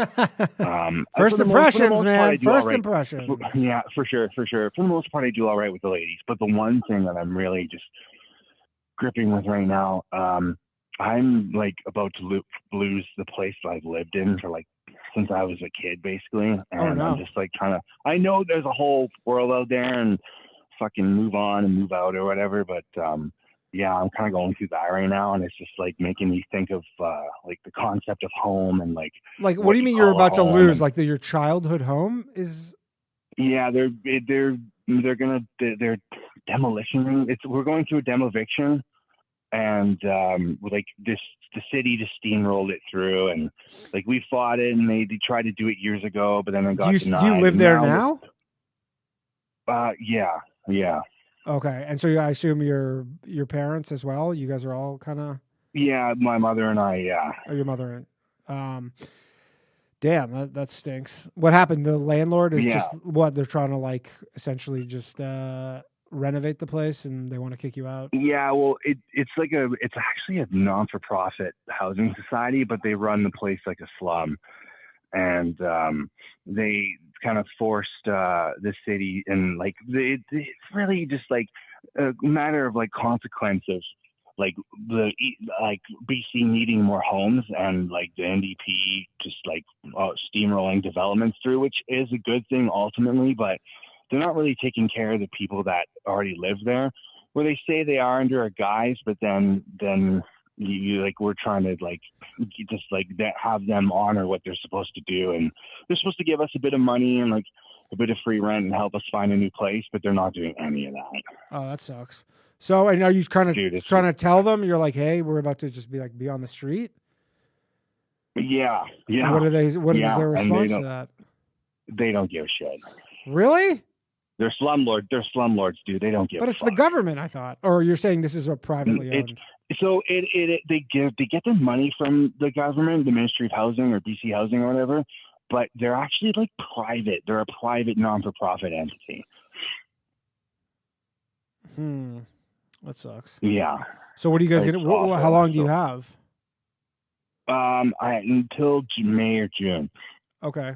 And what's the problem? You just like can't is just like because like the prices are so high. Yeah. Well, my mother especially can't afford. I'm gonna have to like move away from her anyway, but which is rough. But like it probably has to happen. Does she require like do you need to be living with your mom? Like, does she require your assistance or if anything, she needs to live with me. She's a functioning she adult or whatever, but her finances are awful. Like they're terrible. Okay. So she just needs your assistance. So you're a good guy, man. You're taking care of your mom. Yeah, but it's not very attractive. Yeah. Well, at least when people are like, you live with your mom, you're like, no, she lives with me. It's different. 100%. 100%. Yeah. That's different. That is, I know it's like, if you're trying to get ass, like girls are probably like, don't love that. But I mean, that is the noble thing to do. I mean, you can't, what are you going to do? You can't let your mom be on the fucking streets. I've had people who told me that like you need to break away from her and like she needs to deal with it on her own. She's an adult. Why is she so bad with her finances? But like, I guess she's like had jobs that just like she's been at for a long time. But the problem with my mother, she has like no backbone. She doesn't stand up for herself, and she kind of like, even with our landlords, like she kind of gets bullied and like lets people like step all over her, and Yeah. either at work or whatever situation. And then she doesn't fight. She kind of cowers.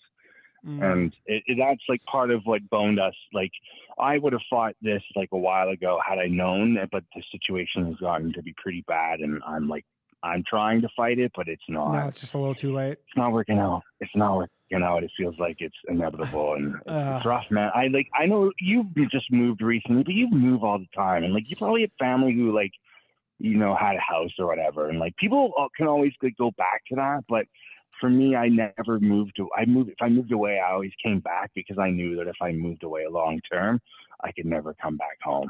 And now Why? Just because your mom would lose the house? Pretty much, yeah. You need to have her call into Dave Ramsey.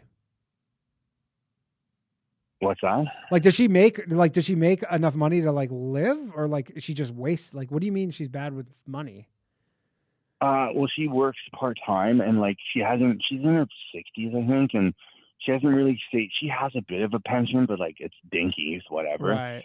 And she's like a functioning alcoholic. She'll drink and smoke, but like, and I guess you know how that can be costly. She Right. gets by, but like, you know, it's costly, and maybe she doesn't, again, like work. She does work or whatever. Like she's not a retard or whatever, but and I will say, like when she was wealthy, she was very generous. She would always give to her family. Yeah. But she hasn't really been wealthy in like the last 8 years or so. What happened that made her go from wealthy to not wealthy? I guess we were always working class. We were a working class family. So like all this shit that's happened in the last 10 years, like we're just like an impact. We're just a family that kind of fell through the cracks and went on the lower side of it, right? Like it's worked all this time until it hasn't. Yeah. You know, yeah. So fuck, I don't know what I'm gonna do, but like that's kind of been like on my mind or the forefront. That's the update. Like this whole time when I'm calling you, that was really the biggest problem. Like everything else is like whatever. Well, I'm sorry to hear that. I hope something gets figured out. Because, I know Vancouver area is not cheap to live in. It's not. But then, like, people would say, oh, just move to Calgary or move to Alberta. Alberta fucking sucks, dude. I've already been there. Like, Calgary's okay. Why don't you move to Kelowna? Like, everyone... I guess it's not cheaper. Kelowna's not much better. No. I like Kelowna. Kelowna's really nice in the summer. Yeah, no, the whole Okanagan area is fucking gorgeous. Yeah. Or somewhere else in the Okanagan that's just not Kelowna. But like the Soyuz or like South Penticton or something like Princeton, that. whatever. Yeah. Anyway. Yeah. Dude. So that's what we're going through. That's what it is, and that's the update. Sorry to hear that. I don't know. Pray for me if you believe in prayers or whatever, and hopefully we'll have a better update in the future. All right. Good talking to you, man. All right. Tony Scarboni, everybody, with some bummer news. All right, we're going to take 2 quick calls, and we're going to wrap this bad boy up. I got to piss so bad. I'm putting both of these callers on a fucking clock. Slav, hello? What's up? You have exactly 5 minutes. Hey, I love Canada talk. I like the Canada talk, man. Okay, I'm glad to hear that. Yeah. Yeah, I know some of your listeners ain't all about it, but I actually like it. We got to keep an eye on our neighbors. Sure. So. And look, I ain't saying all Canada got to become the 51st state, but if there is such a thing, and they have to update the U.S. flag, all of the provinces or the portions of Canada who want to join our great union, the updated flag will be 50 stars and 1 maple leaf. Well, what if each province won't get their own maple leaf? Well, no, I mean, look, obviously Alberta. I mean, look, what would I like? Like I said before, I want to link Montana to Alaska. Sure. So that Alberta, Yukon Territory ain't Northern Territory, right? I mean, if you guys get Alberta, you're getting, like, if America gets Alberta, Saskatchewan's coming with it. I think that's pretty likely. And they're y'all's grain belt, but it's not even got to be by state provincial lines. It's just by people who want, like, we're going back to frontier pioneer days. It's like, hey, this geographical region, they want to, you know. I wondered, you're a pretty astute historical person. I think you read a lot. Has any country ever been basically annexed due to just being financially crippled forcibly? Like, has there ever been like an annexation based on like essentially just tightening the screws financially, economically? I mean, speaking as a Russian, and everyone likes to use that word annexation, I mean, Crimea was repatriated. Yeah, but that was by force. What I'm saying is, like, because Trump's that was by the fine print laid out. But also, you obviously know this, and so do I. But most people in Crimea are Russian. Well, I mean, there's no such thing as a Ukrainian. They're either Russian, Polish, or Romanian, or I don't know. I know people who are like, actually they go, I'm Ukrainian, and when they speak Ukrainian, like my mom, my mom is literally like, my mom speaks Russian and she speaks with a Ukrainian, and she's like, I don't know what they're saying. Ukrainian is like Portuguese to people who speak Spanish. Yeah. I know.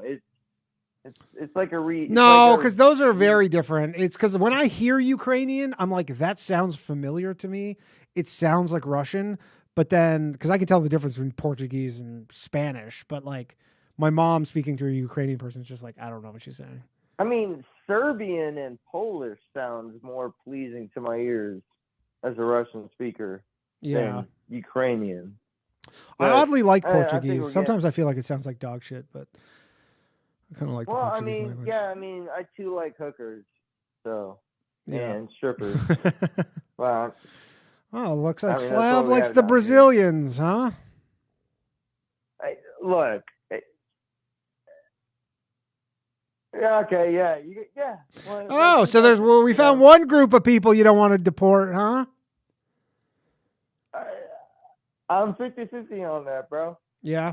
Do you see that? Do you see that guy, the pro-Palestine protester dude, got snatched up by ICE today? They got big protests all over New York City. Oh yeah, no. My whole thing on that is like, because he's on a green card. They fucking hand him out like fucking Mardi Gras beads. Fuck them all. Yeah, I mean that's the thing. He's stupid because everybody's like, you know, they're like, why doesn't he have First Amendment protection? Because he's essentially just protesting. You don't have the same rights on a green card as an American. Yeah, and it's the same thing with the illegal aliens. It's like, no, you trespass, you give up all your rights. Fuck off. Yeah, well, he's not. He's fully legal, except for that there's just there's conditions. Slav, all right, you have 27 seconds. All right, I don't even like birthright citizenship because it backs up. Slav, you want you want something that'll piss you off? Listen to this. So when I was in Anguilla, we had a guy who because there's no Anguilla's only 15,000 people, the whole island, and we had this guy. Tan, Danny. Thanks, buddy. I feel like I like having a tan, but you need more sun. I know. Well, it's fucking winter time, dude. But I have a tan during the summer. But anyways, listen to this. So we had a taxi driver in Anguilla who basically he would just drive us around whenever, because there's no real taxis there, but he was like a taxi. But we had the same driver all week, and he told us that he has 2 kids, and he was telling us about his kids, and he's like, yeah, my one kid lives in Atlanta, my other kid lives in Florida, Orlando. And they're like, oh, how they just go to school there? And he's like, no, they're American citizens. And I'm like, but he's like an Anguillan dude, like Caribbean thick accent. And I was like, oh, how does that work? And he's like, I had a rule where every time I knocked someone up, I don't know if they're the same mom or not, but he's like, every time I would got someone pregnant, he's like, I had this one rule where I sent them to the United States for 7 months to go live with a relative. Yeah, it's called abusing the system. So literally, he's like, and he's like, I paid for it and everything, and I had a relative in Miami, and my girlfriend would go to Miami for 7 months, have the kid there, and then come back. Yeah, that's disgusting abuse of the system. I mean, literally, he was telling me that, and I was just like, man, Slav would not like this. But Dude, obviously, I mean, that was never the point of birthright citizenship, was to go. No. Birthright citizenship was only implemented to appease the Southern slave owners because of the 3/5 compromise. Yeah. So it's like, if you support birthright citizenship, you support like the enactments of slavery, and also making you born in America. It ain't magical soil. And how many people born in America can even pass the citizenship test? Like, for real? Probably not a lot.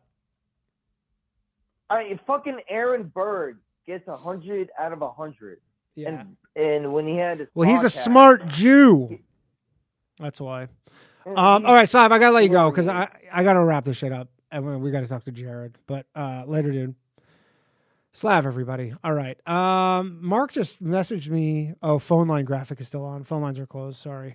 We're going to take the last call. Someone says the chat wants to Venmo Tony Scarboni. Is that true? There's no Venmo in Canada. I don't know if that's true. Just Mark just said that.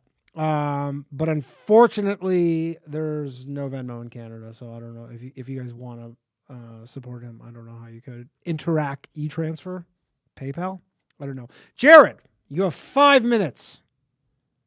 Alrighty. I just want to talk about all the awesome stuff that Trump is doing for Rome, and being he's you're just a pawn, Jared. Jared, you're just a pawn, man. I mean, I will say that. Awesome, yeah. Go ahead. No, you can finish. Oh, I was just gonna say that guy. It's funny because that guy talks exactly about Catholics. How people talk about Jews. Like, it's just funny to hear. Like, literally, that guy's just like, it's like the same thing, like identical. He's just like, but it's just about the Catholics. Right. And he does have a very tough time with conversos, like understanding that they have an original allegiance to their religion. They were forced to become this new religion. So I'm not going to hook on that any further, but the fact that he wasn't familiar with Zabbatai Zevi being a practicer of Islam in secret, I don't even want to get it. But the main thing was Trump and all the awesome things that Trump was doing. But first, I just wanted to briefly speak of Trump's enthusiasm for Kabbalah. Mm-hmm. I'm not sure many people are familiar, but I've not heard this before. In his 2004 book, The Way to the Top, on page 188, he speaks of his Kabbalah teacher and how he was getting exhausted and that he needed to take a break. And his Kabbalah teachers essentially told him that whenever you need a break, just keep working. He was getting exhausted because I'm not sure if you're familiar. Kabbalah is they're doing magic. They're trying to summon angels. Jewish mysticism. They wear that 100%. that red string. Correct. And he wrote this in 2004. This book was published. And just in case anyone's wondering who his Kabbalah teacher was, it was the same Kabbalah teacher that Madonna had. So just some. Yeah, it's all big Hollywood like fucking woo bullshit. It's yeah. Oh yeah. But it's also like it became this trendy thing in Hollywood for people to like do Kabbalah or whatever. So then like they would wear the red string. Well, they understood that they can, make pacts with demons, and demons will give them certain things if they perform. I mean, sure, but it's not real. Well, these people do believe that it's real. So look, I've been surrounded by Jews my entire life. I've never met one that thinks Kabbalah. Are you familiar with the building of Solomon's Temple? Not specifically, no. So there is an idea, if I'm not mistaken, it's found in the Zohar, and there's you only have 2 minutes. Essentially a worm that Solomon used, a demon. He used the seal of Solomon, or the sigil of Solomon, which is what today is known as the Star of David. and it's a magic sigil which he used to summon demons, and the demons would build the temple at night when everyone was sleeping. Okay. And this is why Freemasons revere Solomon, because he was a practitioner of magic. And the whole point of that being that Freemasonry, Kabbalah, and Jews in the Jesuit order, they're all intertwined along the same faith. So one of the reasons I know this to be true is when I was in my early 20s, I had a client that I worked with, and his father was a Freemason, and I was interested in learning as much as I could. I read many books, and I wanted to see what Freemasonry was. So I went to a Freemason information night. The gentleman was going to vouch for me. He had another gentleman who was going to vouch. You need two individuals, or you can get in if you have a father who's a Freemason, but you need two individuals to vouch for you, and you have to believe in a higher power. And I asked to receive the degrees, and I read the contract, okay? Mm-hmm. And the contract said that you agree to conform to all ancient rites and rituals of the brotherhood and agree to be of service to your brother. So when you join Freemasonry, you're not Catholic anymore. Sure. You're not a Jew anymore. You're just a Freemason. You are a part of a new religion. And what people find out when you get to the higher degrees that they're worshiping Lucifer. And if you were to ask, there's videos on the internet. Freemasons worship Lucifer? It's so weird, because I did this thing at this Freemason lodge, and I was like, this is like the most boring decor. Just the whole thing was just boring. Well, one of the things that they had in the Washington D.C. I think lodge is it's a symbol of a Star of David, an Islamic crescent moon, and the Christian cross, all superimposed on one another. So you can be. It's like the original coexist bumper sticker. And what they're saying is if you've ever seen the Jimmy Kimmel building where they film in Los Angeles, on the outside, it's filmed in a Freemason building, a former Freemason hall. Yeah. And it says, Freemasons build among the nations. So they infiltrate all aspects of society, whether it be Jews, Jesuits, Christians. That's just what they do. And the idea is that Trump's not doing awesome stuff to help Rome. He's not implementing orders to stop the discussion of the Rome problem or the Catholic problem. I mean, but there is no such thing. The guy's like and not just that. I mean, he's obviously I'm sure if people were going out, Zionist. Yeah. Oh yeah. I mean, he goes hard on Israel.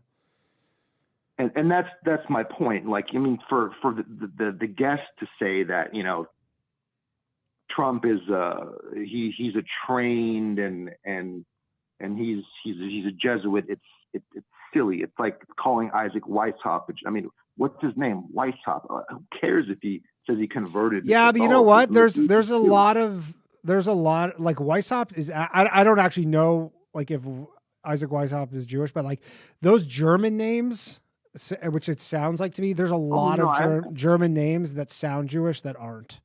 Sure. All the like time. Schneider, exactly. There's tons of German names that are not in fact Jewish, that sound Jewish.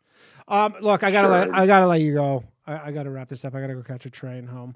Just want to say thank you as always. It's always a pleasure. Good to have you back, and thank you. Good to be back. Until next time. Yeah. Later, Jared. See you, buddy.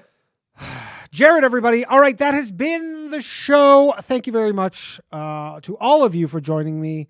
Good to be back. New episode of the Bathhouse tomorrow night, 9 p.m. We will continue this Jewish discussion there tomorrow. Getting pretty tired of the Jew stuff, but hey, it's what people want to talk about. At least we got the hang up option on the Bathhouse. Terminal Crazy, hit me up. You won. Oh no, not Terminal Crazy. Sorry, I did it again. Patrick Riley, hit me up. Twitter, Instagram, wherever. if you have any of those. And I'll get you your Low Value Mail Patreon subscription. If you want to support the show, patreon.com/lowvaluemail, MAIL. That has been the show. Shout out to our producer, Mark, booking guests, answering phones. Could not do this without him. All right. Good night, everybody. Take care. I'm really a poet, you know it, all my shit heroic. Empathic abilities, yeah, my face be also stoic. Bleep, blow up, nigga, that just means I'm working. They see me as a leader, so that's why I'm Captain Kirkin. These tracks from the stars, that much is for certain. You can feel this hit if you up or if you hurtin'. I'm raising my stock, not talking my feet in some Birkin. Number Johnny 5, got a fucking short circuit. Bring the track to life when I spit phenomenally. When I hit, she feel that shit in her abdominals. These rappers make me laugh like comic view, they comical. You know I got a ball out, I hit the track running just like Sonic do. They don't wanna turn on my light switch. Yeah, they was trying to get me on my hype shit. Yeah, they don't wanna turn on my light switch. Yeah, and they tried to down me up some KO type shit. Yeah, they don't wanna turn on my light switch. Yeah, now we pulling up fresh on some flight shit. They don't wanna turn on my light switch. Yeah, they don't wanna turn on my light switch. They don't wanna turn on my light switch. Yeah, they was trying to get me on my hype shit. Yeah, they don't wanna turn on my light switch. Yeah, then they tried to down me up some KO type shit. Yeah, they don't wanna turn on my light switch.